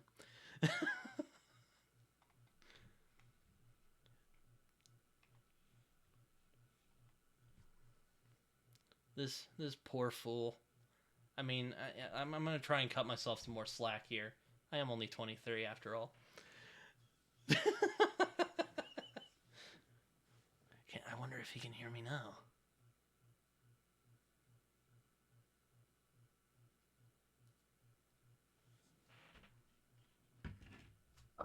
I am very sorry about that, Britton. There was a cargo train and it has about a mile of cars behind it, so it just keeps going. Oh no, it's fine. I hear you. I mean, you're outside. Well, and I can hear you now that the train has stopped. Oh, okay. I was just shooting the breeze a little bit while you were indisposed. And that's the thing. We are all on a journey as readers. We are all on this journey that you don't get to a certain point where you go, I know everything. Like, that never happens. There's always more to know. And we're all at different stages. And that's why I think once you get to a point, you stop making the same declarative statements, because you get to that position where you go, hang on a sec. I've just made a big claim here. Do I have the evidence to back that up? Or is my evidence very limited? Probably quite limited. And you get to a stage where you don't make the declarative statements anymore because you are aware of how much more there is. And that doesn't mean that you can't still think the things and investigate the things and ask these like interesting questions. But making the assumptions about something, that's where we fall down. And, hopefully after about another 40, 50 years studying this stuff, I will become an expert. That's what I'm aiming toward. I mean, because you know a lot more than me. But then again, that's probably not saying much. But I know a little bit more than you about this one particular topic. You know a lot more about other things. And you have time on your side to catch up to where I am. Well, we'll see about that. I mean, But like all of these, like there are academics and scholars and authors who I turn to for advice because their knowledge is stunning and amazing, and they'll explain something to me, and I'll go, oh, like this thing, and it'd be something they don't know about. We all have things that we know. We all have our experience and our knowledge. Not everyone has it. It's not that it's a single bar that is filling up in each of us and it's filled up with the same things. We're all on slightly different journeys and we learn from each other. That's the whole point. It's to have the conversations. but making a lot of those declarative statements is shutting down the conversation. Well, I mean, Or it's I can get why it might look sexy to some people. I mean, they're simple after all. And I mean, I try to acknowledge in most of the stuff that I do that, look, I don't know everything. This is just my perception of what I've noticed. I don't want to, because, I'll meet someone like you or Raph or, Nemesis or whoever, and, they'll be like, well, maybe you're, look at it this way, like, I mean, I think The Way of Began is a book that's very much taking from that, it's very much doing its own thing, though. It's very familiar to a lot of people who are familiar with the genre, but it's doing its own thing, And you can see like elements of Tolkien in it. You can see elements of Beowulf in it. You can see elements actually of a lot of Anglo-Saxon and medieval aspects to it. You can see elements of Viking literature in it and Viking mythology. And Buddhism a little bit. And then Philip brings in something that I was far less familiar with, which is a lot of his experiences in the East and his time in Nepal and how that affected and changed him and gave him a different perception of it, which adds a unique spin to the pseudo-medieval European setting, which everyone decries. But when you look at Philip's work... Well, I mean, not everyone. There are people who like that stuff. Okay, I overstated it. I apologize. That criticism of the pseudo-medieval Europe, but when you look at Chase's work and his spin on it from that particular angle that he had, it makes us see it with new eyes. So again, it's that a sense of aspects that are familiar because, as readers, we quite often like some familiar ground to be standing on, but enough difference and enough variation and enough change and enough innovation that the vista it creates is a unique portrait. And, that's, I think, the balance that a lot of us look for in writing. Not something that is so absolutely insane and out there and innovative. And that can be great sometimes, but it can be exhausting. Sometimes we want a certain level of familiarity. Sometimes we want a lot of familiarity. And I should say this before anyone goes, gets mad at me in the comments, which, I have like 300 something subscribers, so I don't know who would do that, but, I digress. I don't hate that model. I'm just saying there's a lot of it. And again, I could be wrong, and it's funny I'm bringing this up now.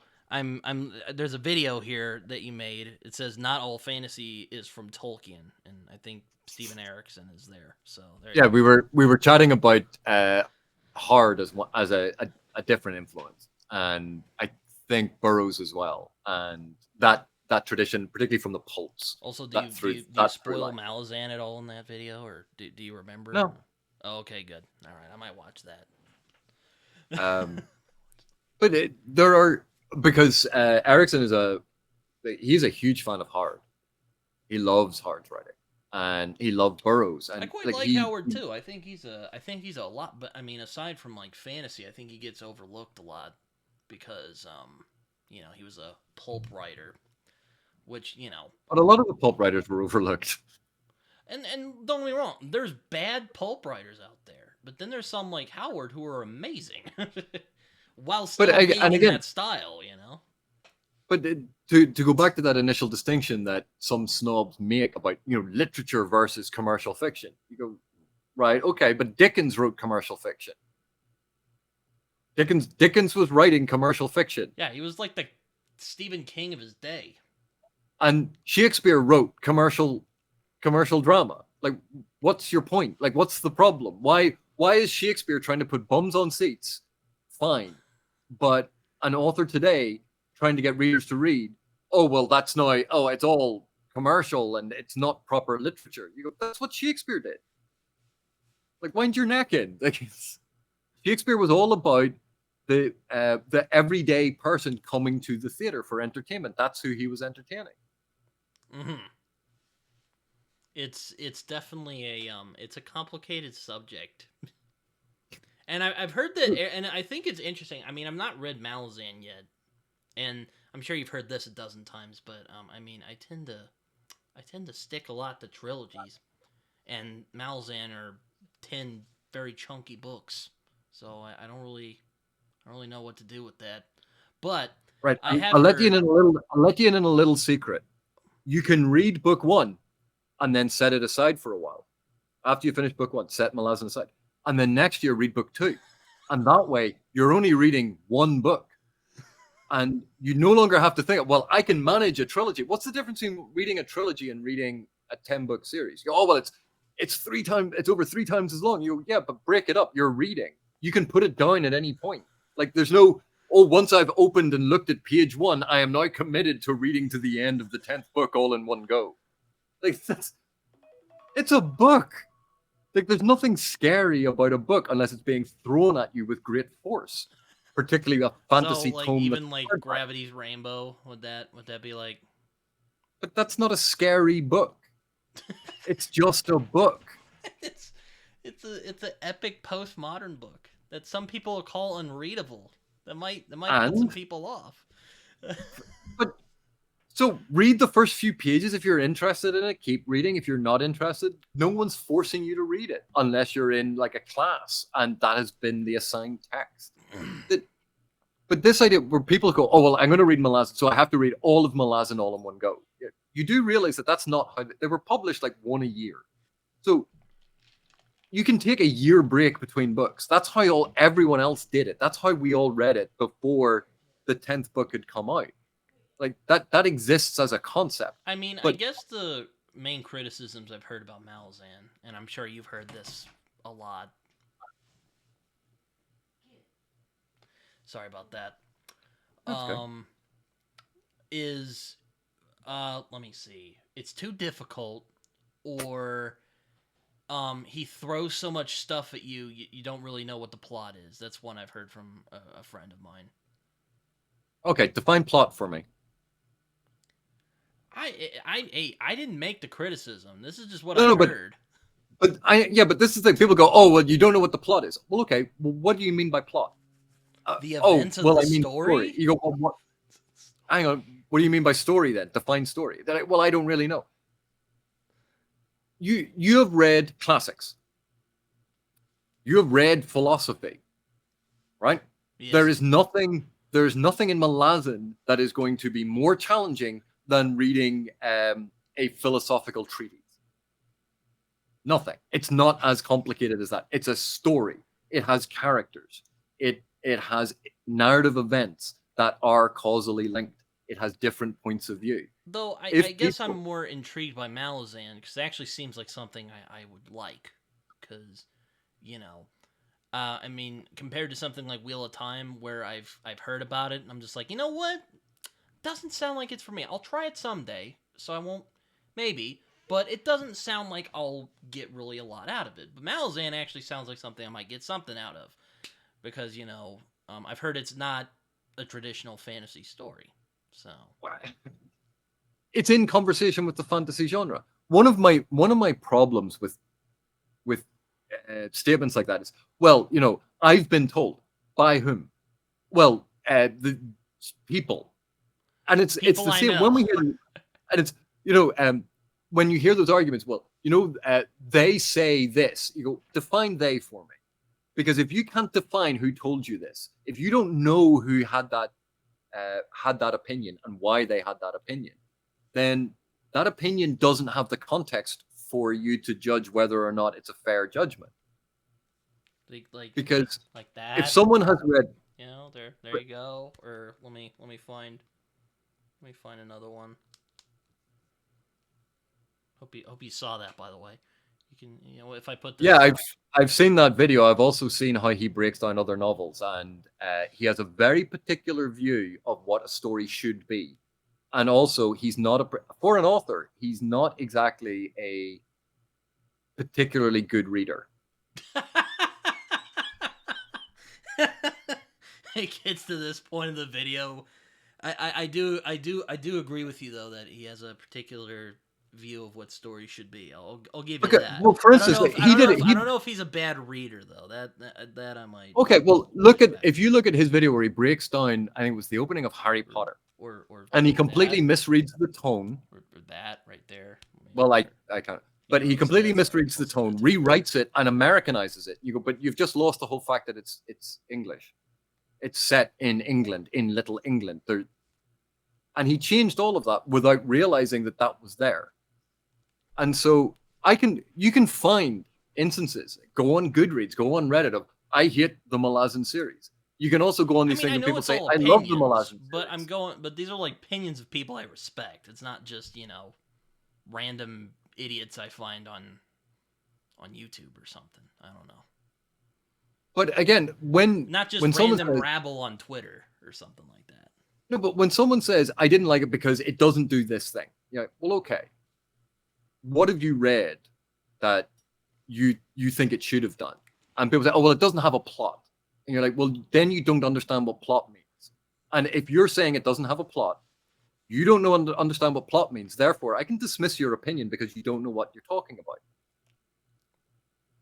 If they say, oh, well, I couldn't... I mean, postmodern.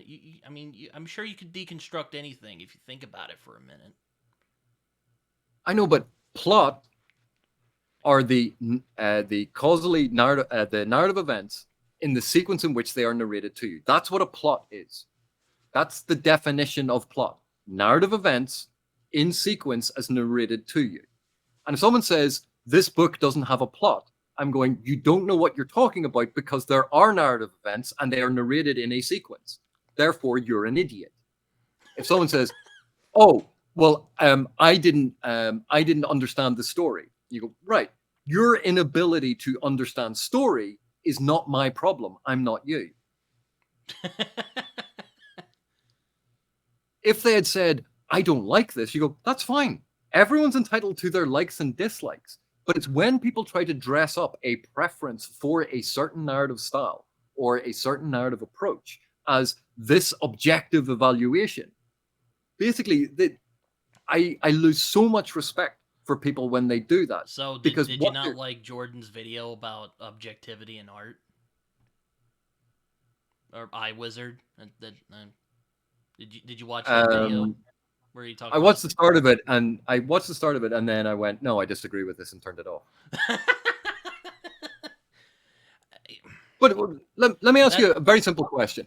Very simple question. If there's objectivity in art, and Charles Dickens is viewed as part of literature and part of art, why? Because he was writing populist commercial fiction, which apparently disqualifies it. If you then use, oh, well, it has to have psychological realism. You go, you've just discounted almost all the literature pre-20th century. None of that can be included, but clearly it is. So psychological realism can't be one of the criteria that it must have for it to be literature. I think it can't be, it has to have a lasting impact. Well, in which case, nothing published now can ever be literature because we don't know what impact it's going to have. Therefore, you can't have that. And also, in terms of lasting impact, the quality of the work is not the sole determinant of whether or not something has impact. Well, I mean, And so as soon as you start breaking it down like that, you go, oh, well, it has to have good characters. Right, well... What does that mean? I'm sorry, what? When we talk about these evaluations, it's not that, well, I just like it, and it must be entirely rooted in personal preference. There are lots of things that we can talk about. We can identify techniques. We can identify how well these techniques have been used. We can identify when it was written, whether it was innovative and how much weight we give to that. But there is no objective measurement of art. But that is not the same as saying that all opinion of art is entirely subjective and rooted in the individual, and all those opinions are exactly the same worth. Well, I mean, I guess where I agree with iWizard's position is I put it like this, and people deconstruct it. I'm fine with that. If there's a book or film or comic or whatever it may be that a kid like me could like from Oklahoma, and then some other guy from some other, I find that with universality that makes a great story for sure. But I'm so sure Harry Potter is the greatest work of modern fantasy. Harry Potter and the Sorcerer's Stone. Well, I mean, I don't know. No, it's not the It's greatest work not. of modern fantasy. I like it a lot. I like the Harry Potter series a lot, but It's a children's book. it doesn't make it inherently bad, though. No, but it's a children's book. The world building in it makes no sense from the criteria for a lot of world building. I'll give you that. It is contradictory. The characters are caricatures and not psychologically real, well-rounded characters. The events in it are pedestrian and predictable. So you don't like Harry Potter? And it's heavily didactic. You go, right. So you take all of those things and go, so those are all things that we use as measurements, as demerits against something. Oh, okay. You say that, I don't mean to interrupt you, but you bring up a good point that I've kind of had a gripe with on BookTube, is I find that there's some people who aren't willing to meet books at their level, if that makes sense. I'll see my friend Jason talk about, I don't know, Light, which is a science fiction novel I really enjoyed. I gave him that, and I wasn't expecting him to like it. I'm like, whatever you say, I'll listen to it, because I'm interested to hear your take. But I've noticed this with other booktubers who I won't name because I don't want to, bring spiciness to the channel. But it kind of bugs me when they just say it's not good, or when I hear someone say, "Oh, it's good because of nostalgia," or that other people have said it's good, so people just parrot it.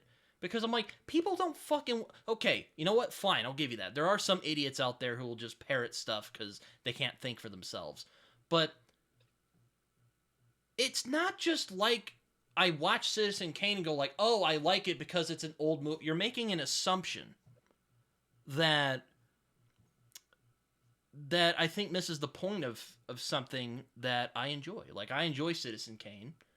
And I've heard people say, "Oh, it's too old-fashioned." Okay, what does that mean? I've taught Citizen Kane as a film, and I'm like, but the reason I think it's good still, and don't get me wrong, I didn't put it on my favorite films till around 2016, when stuff was going on in my country, and I'm like, wow, this film really, this film is really, kind of more important to me than it was before, and it's still a great film nonetheless. There's a lot of great discussions on power and people who seek it and the futility of the American dream. Like, there's a lot of great thematic and characterization and stuff like that in that movie. It's not just because it's old and other people have said it's good. It drives me crazy when I hear people say that. I know, but to go back to my point about Harry Potter just for a sec. Oh, okay. Harry Potter is a good book. Mm-hmm. Like, I don't have a problem with how it's not for me. I'm not its intended audience. I never was its intended audience. I had grown up well past it, and the stuff that I was interested in was very, very different. But for its audience, it's a perfectly fine, good book. But if you're going to start applying objective criteria, then you have to apply them to everything.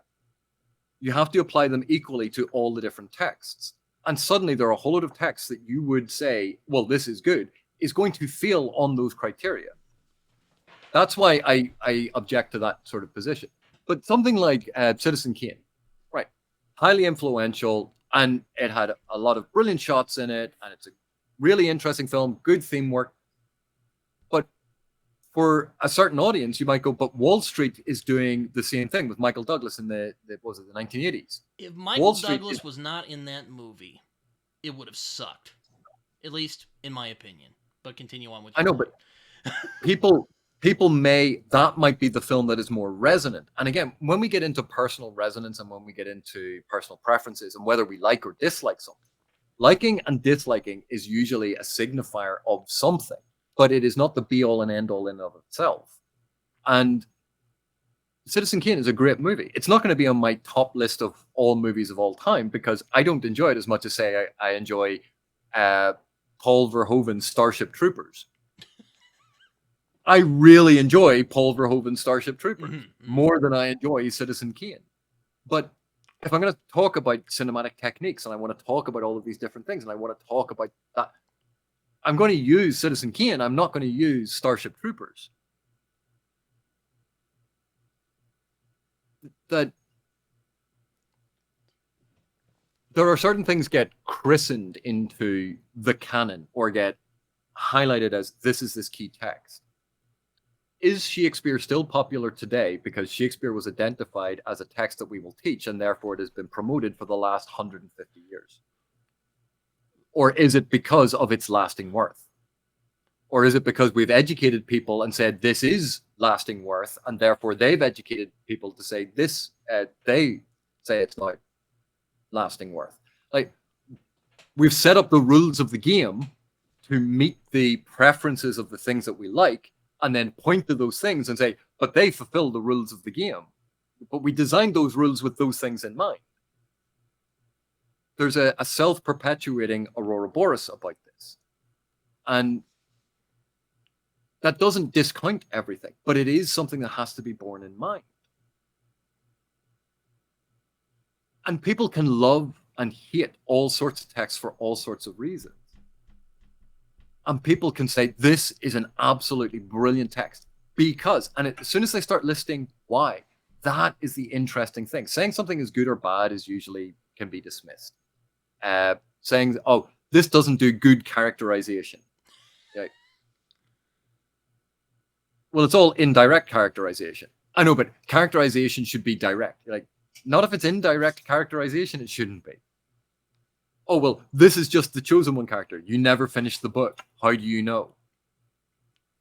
How do you know the difference between it's being set up as a chosen one in order to subvert that very concept if you never finish the book? Mm-hmm. Dismissing it on a misreading of text. And you go, you have misread because you didn't get to where that happened and that happened and that happened. Or people are looking at it and go, well, I don't get who the good guys are or who the bad guys are. This is confusing. And that's because they want a text. They want a fantasy story in which the good guys, the side of good, is clearly delineated, like in Tolkien. And the bad guys are clearly delineated, like in Tolkien. It doesn't mean that every single character must be a paragon of virtue, because Tolkien has Boromir who has human feelings, but he is still on the side of good. Mm. You know, like, Tolkien has elements of nuance, but he still has clearly delineated sides of good and sides of bad, sides of evil. Which I don't think is a bad thing. It's not necessarily a bad thing. But if someone is looking for that, and then they read, say, they start reading Gardens of the Moon, and they went, well, these are the good guys. You're like, you have just made such a massive assumption about the book.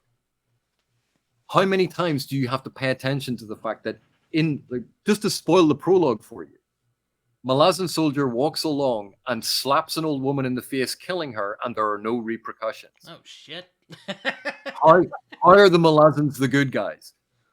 In the opening of the prologue, you have, there's a riot going on because the Malazan army has been sent in to kill people. Mm-hmm. Their own citizens in their own capital city.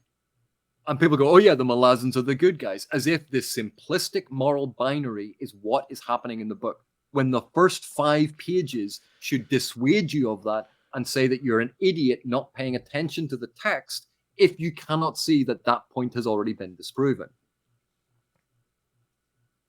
I mean, I haven't read Malazan, so I have no comments on that.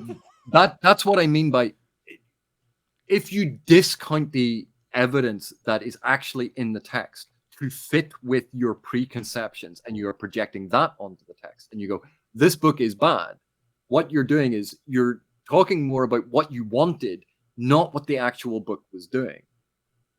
And that's the problem I have with a lot of people who go, oh, Malazan has no plot. Their conception of what plot is A, not how plot is defined meaningfully in any way, but also B, it's fundamentally based on their idiosyncratic desire for what they wanted. And it clearly has plot. And they go, oh, well, this isn't how I would approach this story. This isn't what I would do in that situation. But is it within the realms of possibility and the psychological realism of that character to do that? Well, yes. Then the character action is fine. Because what you would do in that situation, you didn't grow up in the same world as that character, and you also possess knowledge that that character doesn't have. But that's such a frequent complaint about fantasy writing. Oh, well, they should have done this thing. But they didn't have that information. The reader has that information. Look up the term dramatic irony. Yeah, you see, like it's funny you mentioned that because Bookborn made a video about how people hate on Sansa from Song of Ice and Fire, and she like points out she was a kid, guys. She made a similar point that you're making now, where it's like, look, they're operating not on the same level that we're operating on. No, because we're privy to far more information than the characters. Yeah, exactly. Like that's why people are like, "Oh man, Ned was such an idiot because he got betrayed." I'm like, dude, just because we know that doesn't make it Ned's problem. Like, that's not Ned's fault that he doesn't have the information that we have. And that's Wolfgang Iser actually talks about this in terms of the gap theory, the gap of knowledge between the reader and the character. But we talk about it in terms of dramatic irony as well, which is a term more people are probably familiar with. But again, we as readers have a tendency to project into a text our understanding of things. And in some respects, you can look at the Malazan series as a postmodern deconstruction of the tropes established in the genre.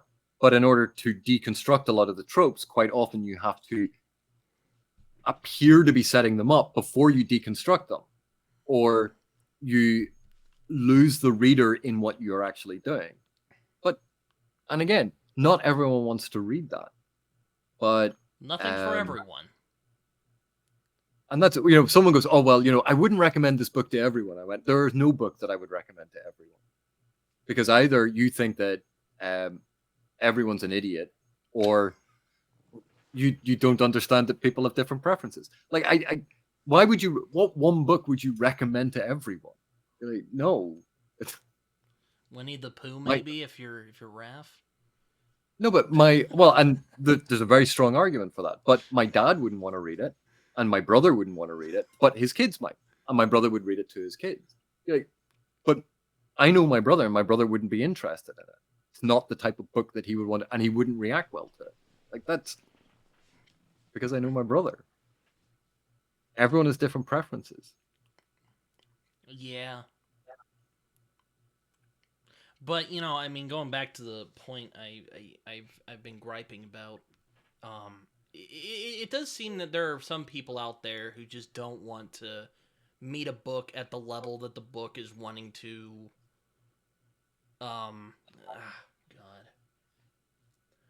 You have to meet the author halfway. Yeah. The author is trying to meet their imagined reader, and we as an actual reader have to be willing to meet the author halfway, because they are not writing specifically for us as individuals. Yeah, exactly. And sometimes some books, the imagined reader that author had is going to be a closer fit to who we are personally than other books. Yeah. But also, there are other books that their imagined reader is going to be wildly different to us. That doesn't make the book bad. It just means there's a mismatch between the text and the reader. And that's fine. That happens. It's not a big deal. It doesn't make the book bad. But it's when I hear people talking about pacing and they go, this is a real slog because it's boring. Oh, I'm sorry. Did the author not sit down with you beforehand, find out what you personally were interested in, and then uniquely craft their story to entertain you? That level of egocentrism that has entered into common discourse as a norm is shocking.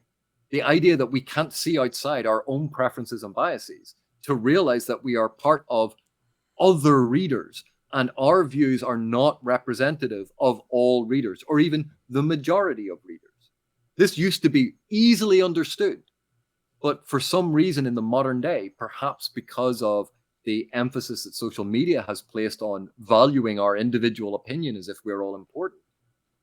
But that level of egocentrism and blindness to the fact that we are only one minute person, it has led to so many of these declarative statements. People saying, this is how you must write. And you go, really, Mr. Furman? I've had a look at your novels. You're giving writing advice. Okay.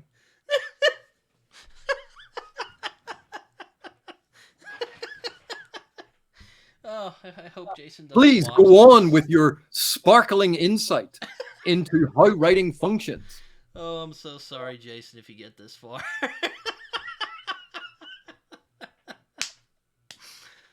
I'm not laughing at you. That's just. But the thing is, he has an important perspective. He has insight due to what he does. But framing it as this is bad because it doesn't do this thing, because that's the rule that he knows, is this huge mistake that so many readers and authors make. Is they learn these rules about what writing is, and they go, this is how it's done. And I like it when Hemingway does this thing, and you go, right, what you've done is not Hemingway. Hemingway was much more aware of this thing that you have completely ruled out. You know, I actually commented on your video about how people seem to want prose to be just kind of, you know, trimmed down to its barest necessity on like one of your videos about prose. And that's another pet peeve of mine. So yeah, let's get into just pet peeves discourse but today. That's a style of writing, and it's a very successful style of writing, and it can be done really well, or it can be done incredibly badly, because any style can be done well or done badly. And the effect generated by it should really be married to the narrative that it is in. It should be serving a purpose rather than, well, this is just the style I want to write in. That, you know, you look at Octavia Butler's Parable of the Sword, first person, semi-formal writing, and it reflects the fact that it is, the conceit is sort of, she is journaling. So she's not doing the full informal of either stream of consciousness or if she was dictating it. But she's not doing the fully formal as if this was a formal document that she was constructing. It's a private document that she is writing. Therefore, it is a half step of formality. And so the narrative point of view and style matches with the point of view character who is the narrator. So that works. You wouldn't say that that's bad because it's not doing this thing or that thing. It fits with the style. You mightn't like it.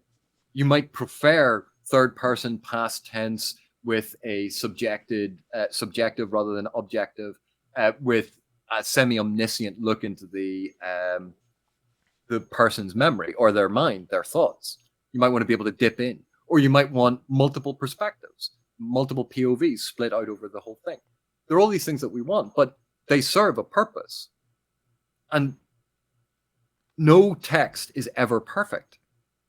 And the expectation that a text is perfect, like, sometimes it can be perfect for what it is doing, but that doesn't make it a perfect text. There will always be things that could be changed. Give a text to 5 editors, you could probably get 6 different edits of it. Because there are always different things that we can do, depending on the moment in time in which we're looking at it. So what we typically do when we look at things is, right, these are the things that I see and I'm having a problem with. What we don't do is equate that to an evaluation of it's good or bad. That requires more evidence. Yeah. Something like that. Oh, yeah. All right. I don't know. It's complicated.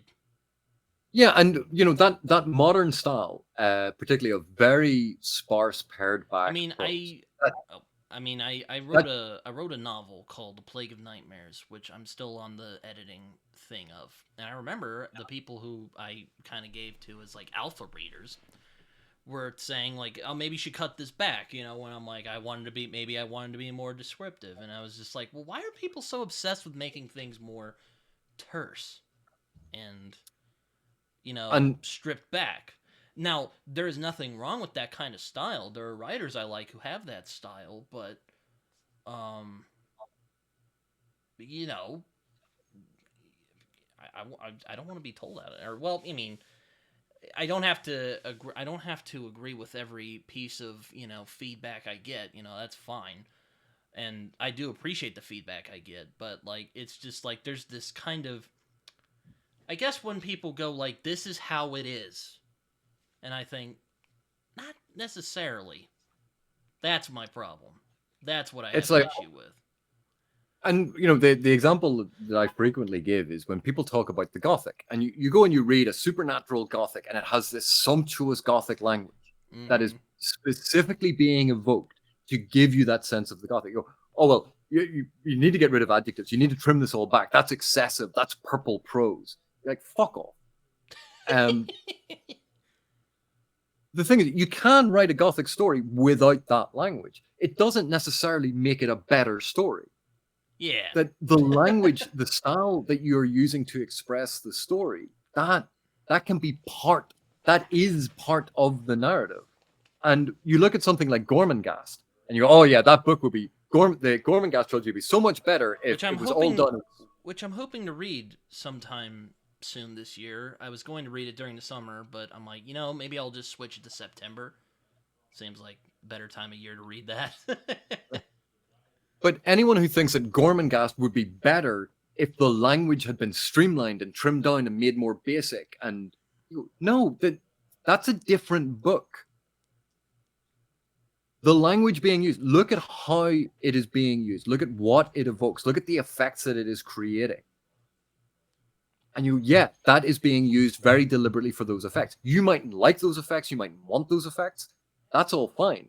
But if you can see what it is doing and why it is doing it, and it's in service of the narrative, then that's not bad writing.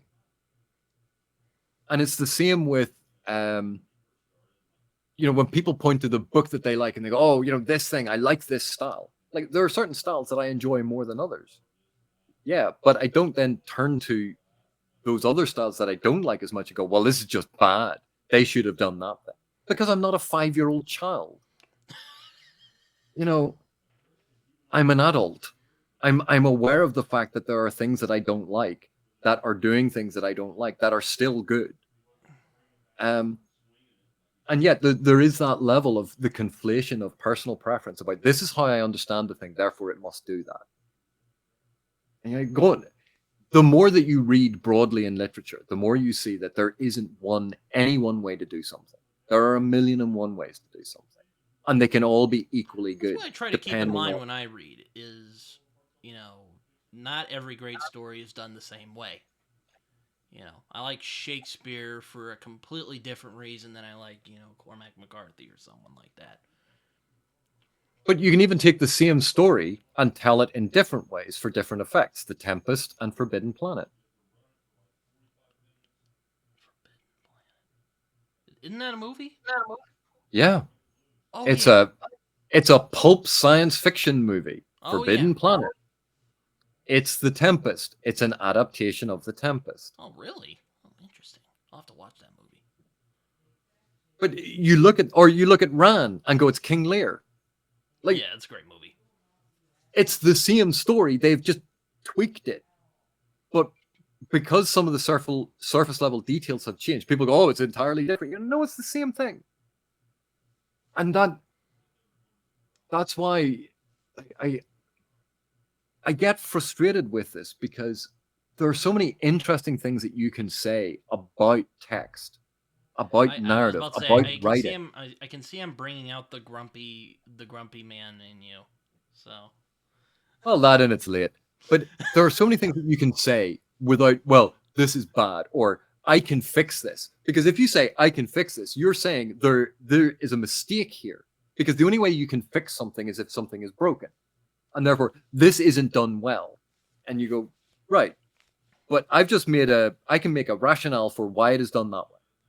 And I can show the effect that it is generating and why it is generating that effect and how that ties into theme or concept or aspects of narrative event or setting or world building or the metatextual commentary. I could do that. And that person, oh no, but it's still wrong. Because that hasn't convinced them. They don't like that thing. That's not how they would do it, or that's not what they wanted. If you're not willing to listen to the evidence, and if you're not willing to look past your own personal preferences and biases, or even the extent of your knowledge to see someone else seeing it and going, but it does these things, then that's a limitation on us personally as a reader. That's not a limitation on the text.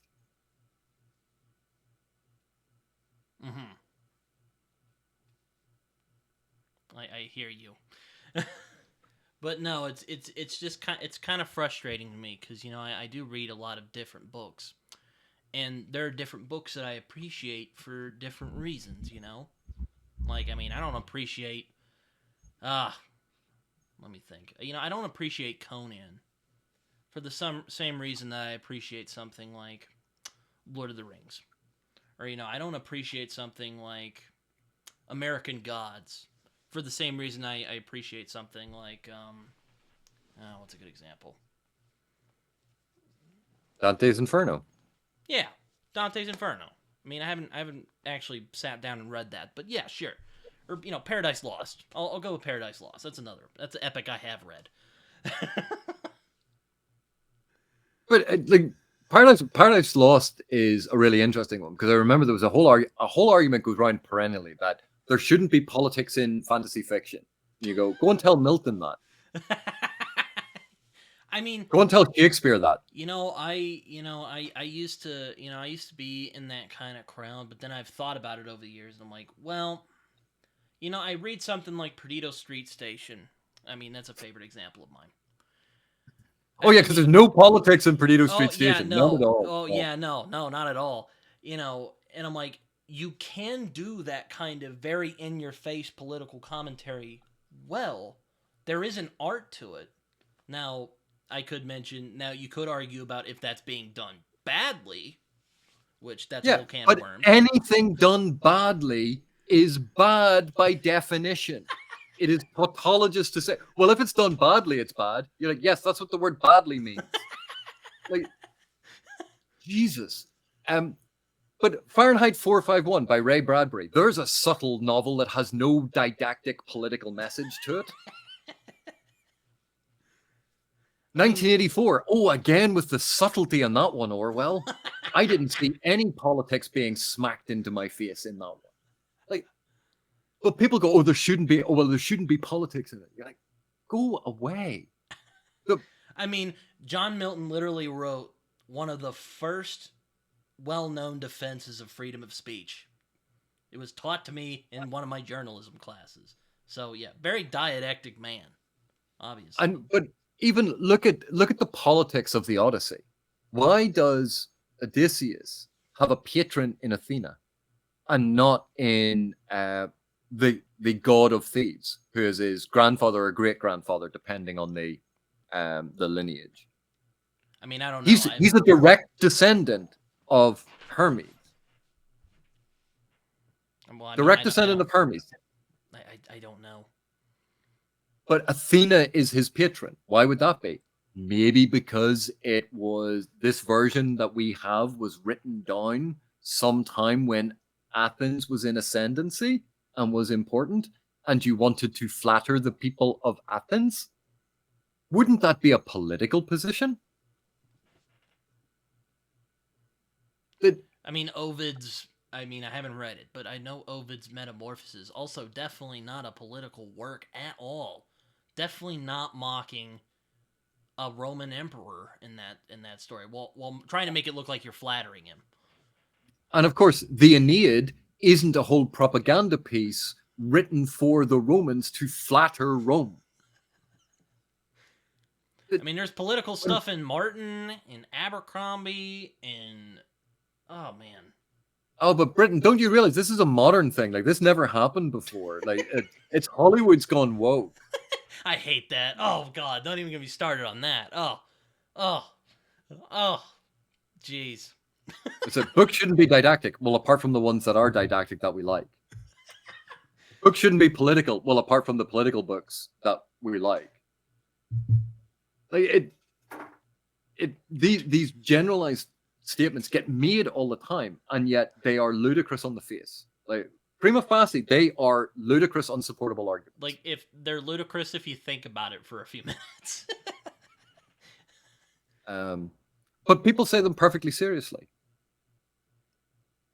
And I'm sure I have, and I just, yeah. We all do it. Like, we all have blind spots. It's just how it is. We all have blind spots. And particularly when you have a conversation like this, like you say things that you don't mean, you say things that you regret, you say things that you wish you hadn't said, or you Oh, I wish you do had it all said the them in a time. different way. This isn't the first one. Um, there's some podcasts I'll look back on and be like, what the fuck was I thinking when I was saying all that, you know? and that's why I try, and it doesn't always succeed, like, but I try to keep what I do on my channel to focus on what the thing is doing, not what I wanted it to do. Because I'm not the only viewer, I'm not the only reader, I'm not the only narratee in the world. And therefore, a more accurate description of what the narrative is doing means that people who look at that might go, but that's exactly what I'm looking for. Great. You go and enjoy that. Well, did you like it? Doesn't matter whether or not I liked it. I'm not you. It's important if you like it. That's the important thing. And to try and give people that information.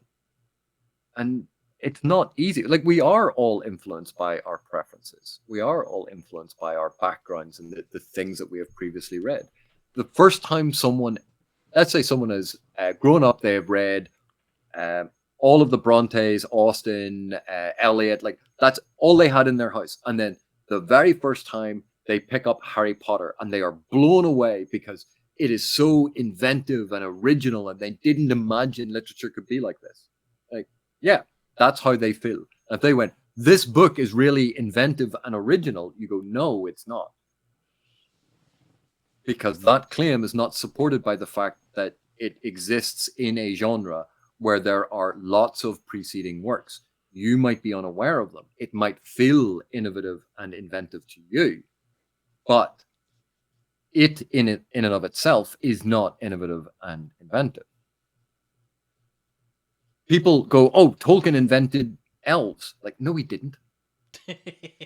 But the oldest book. One I've heard is, people are like, he invented epic fantasy, which no, he didn't. Even he would say that. But the thing is, Tolkien quite often is the oldest book that they know of where the thing occurred. And because of that, they go, well, he must have invented it then. Well, yeah, of course. I'm not. And, you can make an argument that Tolkien invented epic fantasy because we can argue that Tolkien is the key text at the heart of that fuzzy set around which our modern conception of what epic fantasy is coalesces. You could make that argument, but it's not a fact. It's an argument. I mean, the video I just put out today was about this very thing. I was talking about, like, look, tragic endings are not inherently better than happier ones. But I don't make those videos to, like, make an argument. I don't do it like Raph where he's making an argument. It's just me reflecting on something. Because, I really don't want to go through the chance of someone seeing the video like Raph and just getting pissed off and ripping it apart in his own video. I'm not trying to do that. I'm just reflecting on what I've seen. It's kind of like a video diary, I guess. And my point is, and I was reflecting on, like, well, okay, why is it that people seem to be more, how do I put it? Why do tragic... Myopic? Well, yeah, that. But why do people think that... why do tragic endings... Because this has happened even to me. Why do tragic endings get bigger emotional impacts out of people than happier ones? Now, again, you could deconstruct that. And the point I was also making is that doesn't make them better. I think that an ending is appropriate to the story that it's telling. A good ending should be appropriate to the story that it's telling. There is a certain level of sneering cynicism in our world. Well, yeah. And if that is your default position, then a happy ending, it doesn't agree with that position where you think everyone should be miserable and things should not work out well. I mean, I don't think that. I know, but so a tragic ending where things go wrong will feel more realistic. Yeah. And therefore, realism is good. And that's what we should be aiming for. Yeah. Because again, there's a predominant trend in a lot of writing, and especially in American writing, that was established in the time of Hemingway and that whole school of writing that influence an entire generation of writers and creative writing teachers who in turn have inspired and taught more creative writing students and teachers, and so on and so forth. And it is, again, self-perpetuating to a certain extent. But because it is a predominant view, then that is a lot of what gets produced and gets celebrated. Because it's produced and celebrated and it dominates the market, it's what people are exposed to. Therefore, they assume that's their default norm. And therefore, that is the better ending because that's how things should end. Well, I don't agree with that. No, because I mean, I mentioned Preacher in that video. I'm like, Preacher, I won't call it a happy story because it's not. There's a lot of dark stuff in that comic. But the comics or the TV show? The comic. I'm talking about the comic here. But the ending is both unambiguously a happy one, as well as a deeply satisfying ending. So it's not necessarily that tragic endings are just inherently better. It's what is the ending that is most appropriate to the story. Or at least that was my view of the whole thing. One of the things we talk about is closure, providing closure for the major narrative events or narrative questions or the promises made in an emotionally satisfying way. And we can talk about closure, but authors might deliberately undercut that closure because they want to undercut that closure. So you think of the ending of Empire Strikes Back. That is deliberately not giving satisfying emotional closure at the end of the film. It's a subversion of the expectation. Mm-hmm. And it's one of the reasons why Return of the Jedi Empire Strikes Back works, and so many people are impressed by it because it ends on a downer. And that wasn't expected, so it was shocking. And yet it fits with the narrative that was being told. Well, everyone's failing in that movie, so I mean, if it was just a happy ending, it would have been kind of disappointing. It wouldn't have fitted with the narrative. Exactly. But if Star Wars: A New Hope had ended that way, if it had ended badly and in tragedy, would that have worked? You're like, no, because that narrative trajectory was building toward the heroic climax.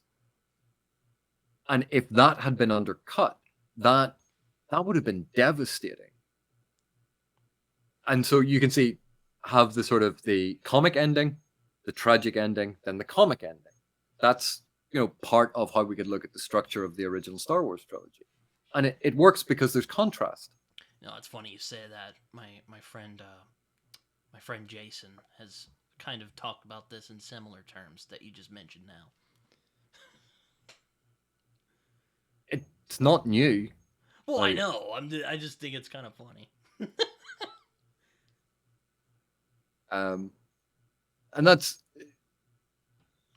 the concept of closure. Like you must provide closure, unless you're deliberately undercutting it. And then, as long as you're aware of what effect that's going to create, or if you're like James Ellroy, who thinks closure is bullshit, then I mean,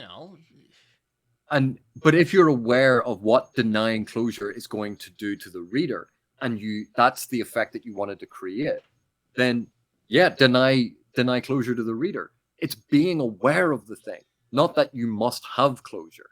It's that there's an expectation of closure is in general. And then that's one aspect of it. And then you work around with the other aspects. Yeah, it's a yeah. I don't know how to respond to that. Writing narrative and narrative in general is not just the telling of a story. Mm-hmm. It's about creating impact and effect in the narrative. Oh no, you can keep going. I was just opening the door for my cat. But it's about creating an impact and effect on the narrative. And it's using narrative and narrative events and characters in these situations in order to create that. And it's communicating it through words. And so you start seeing all of these moving parts, and then those characters are in a scene that is based on a world that has a history and culture, and it gets more and more complicated. But people who go, I'm just interested in the story. Well, if you're reading a book, how do you think the story is being communicated to you, if not through the words? That's why the prose matters. Mm. Because the same story beats, if you're going to use movie terminology, or the same narrative events, you can tell in completely different ways. You can take a character, and depending on how you describe them and how you use them, you can take exactly the same character, but make them appear very, very differently. You can take Gandalf and make him very, very sinister, like Abercrombie does. I was about to say, you mean like Abercrombie did with Bias and The First Law? Yeah. Wink, wink. Yeah. But you can see that that's Gandalf. Or you can have a look in David Eddings, where he has his version of Gandalf. Or when you have Jordan's version of Gandalf is Moraine. And, it's Rowling's the evocation version with Dumbledore. That's just taking the character. That's not changing anything.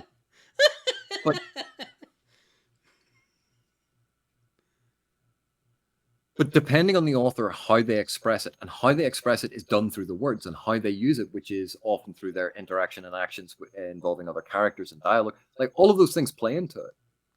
But it's still the same character. And then the character will change over time if they are recurring, or if they're in it for a significant period of time, because obviously the more you diverge away from the set sequence of events from the original, the more likely it is to evolve into a distinct character.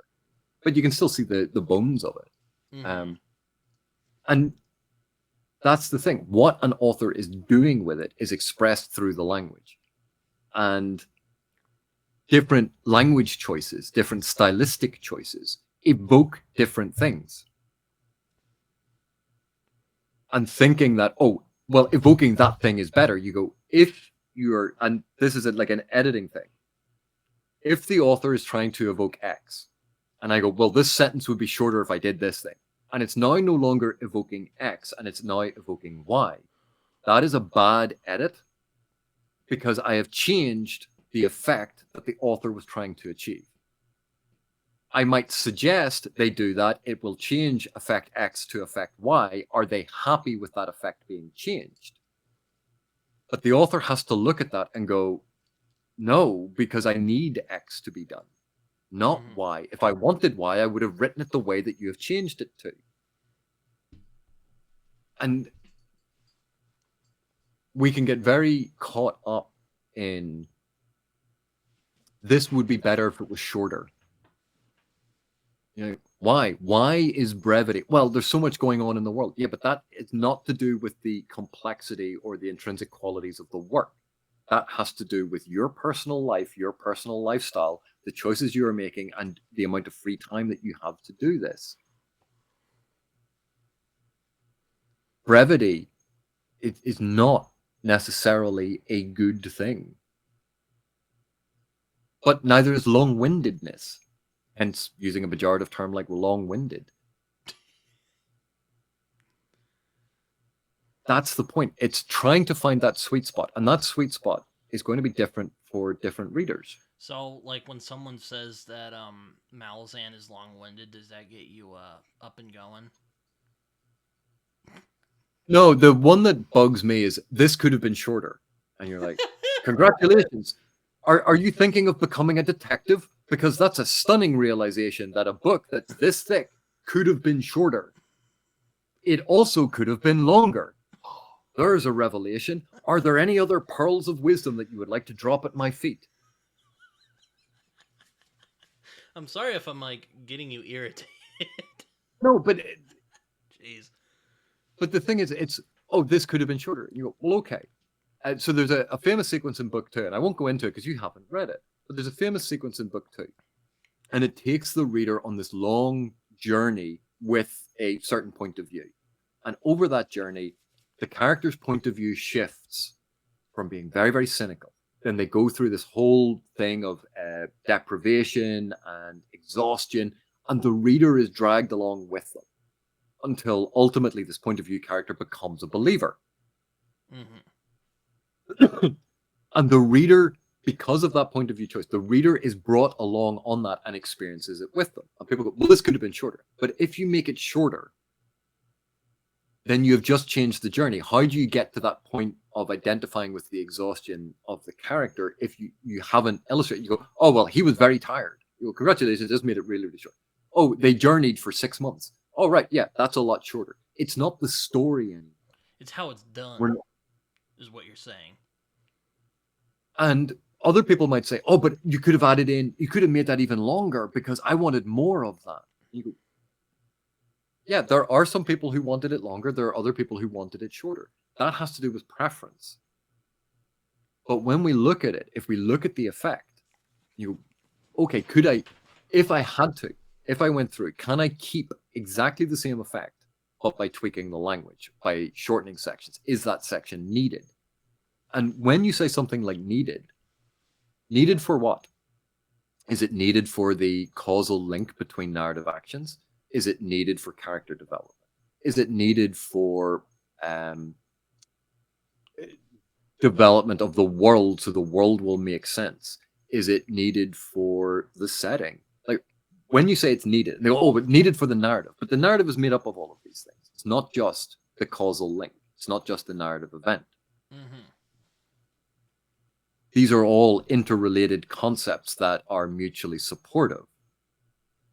So is it supporting the things that it is meant to be supporting? If it's not, then you go, oh, well, maybe there's something here that we can fix. But that's why these sort of inane, generalized statements about stuff, they frustrate me because they're meaningless. This could have been shorter. Yeah, it could have been longer. Congratulations, move on. This was a slog. I really enjoyed it. I didn't find it a slog at all. Oh, I'm really bored here. Well, I wasn't. Like, are we just going to make statements about how we feel? Why don't we all get together and hug? Like, are you going to tell me about the actual book? Or are you just going to share your feelings? And the thing is, feelings are important. We're human beings. We have feelings. But that's not telling me about the book.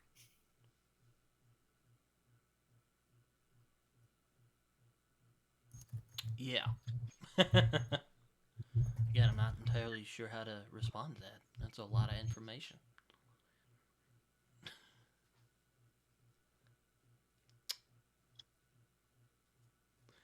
But, you know, that bugs me too. But weirdly, like the things that bug me are not going to bug other people. I mean, I think we're both bugged by generalizing statements, just in different ways. Yeah, generally I'm annoyed by generalized statements. I understand the kind of contradiction of that, but what are you gonna do? If someone says like I really enjoyed it, you go, yeah, that's fine. I love people talking about literature. I love people talking about the things that they get out of books, the things that they love, the things that they want to emulate or they want to see more of. It's when people start making evaluations about things being bad, you go, right, now supply your evidence. Okay, I've looked at your evidence, I've added it all up, and it does not come to the conclusion that you think it does. I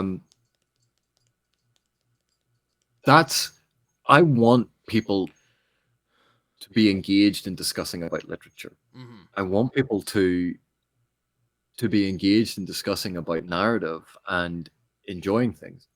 But there's such a tendency to confuse criticism because it contains, like, because the word criticism is used negatively in a different context, that they go, this criticism, well, I'm going to criticize this book and point out all the negative things.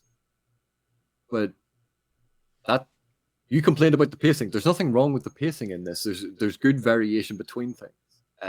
It's moving. There's an action sequence here, and then there's a nice breather, and then there's another action sequence, and then you can see here's a strong emotional character moment that comes from that. Like the pacing's actually very well modulated all the way throughout. Yeah, but this bit was boring. That's not pacing. Or they talk about world building, and they start me. Well, world building should be this. I'm sorry, I must have missed the stone tablets where the rules of world building were carved. World building is the evocation of setting in the world. Mm-hmm. It's how you world building is how you tell the difference between a book set in New York and a book set in London, where you can have the same thing happens with the same characters, but a yellow taxi goes by and you go, that's New York. A black taxi goes by and you go, that's London. Mm-hmm. That's an element of world building. It's the creation of the fictive setting or the fictional setting, and that's world building. You needed that for the story to give it a sense of place. But people seem to think that it is some separate thing that only fantasy and science fiction have. That's not how this works. I mean, Charles Dickens has world building in his work. Yeah, well, and then people talk about Dickens setting a work in London. Well, that's more real than, say, Middle Earth. You go, so sorry, tell me which element of the made-up story with made-up characters is more real? Like, what's the element of made-upness to the element of not made-upness? Oh, well, it's called London. Is that the map of London? No, that's not the map of London. He walked through Soho. But there are assumptions we make about London because we are aware of the historical place. But the London of Dickens' work is not the historical place. It's a setting. It's a fictional setting that is based on an actual place. But it's evoked in the fiction. It's world built by Dickens. We just have a whole load of biases, assumptions, and common knowledge about what he based it on. Yeah, exactly. I mean, I would say that his London, feels just as alive as something like Middle Earth does, but for different reasons, of course. But yeah, we've been going on for a while, and as much as I enjoy this, and I hate to cut this off, but I am getting hungry. And it is very late here, and I actually need to go to bed. Mr. Dr. Canavan, AP, a critical dragon. Thank you, sir, for coming on my channel and hanging out with me for a while. Thank you very much for inviting me. And also, I'll hold for you anyone, up to that. I'll hold you up to those. Hold you to that. Those fantasy book recommendations you were talking about. And the one thing I say is, if anyone's offended or disagrees with anything I said, it's just my opinion. Apparently, those are magic words. It's just my opinion, which means it can't be criticized. Anyway, as I like to do before I end these, if there's any social media you like to share, feel free. I have the YouTube channel, and occasionally I'm on Twitter. Sorry, X. But I'm so infrequently on social media at the minute. But thank you for the offer. Well, I wanted to be sure. I want people to shill. It's not all about me on this show, believe it or not. But seriously though, thank you for coming on. We should do this again. Well, thank you very much, and I hope you have a great evening and a wonderful dinner. And I hope that I didn't sound too much like a fool, but probably Not did happen. at all. No. This is why we have conversations. Well, yeah. Seriously though, thank you for coming on my channel though. This was fun. The type of vigorous discussion that I enjoy the most. Rather than, what'd you think of this book? I mean, as much as I enjoy who would win in a fight, Superman or Hulk? Go Superman. Depends on who's writing it. Unless the Hulk is in one of his split personalities and concocts a kryptonite, and yeah, I'd give it to Superman. But I digress. thank you for coming on here. And until next time, ladies and gentlemen, this has been Britton's Hangout Hour. I'm going to go on my break, even though when I put this up, it'll probably be long over by then. So, until next time.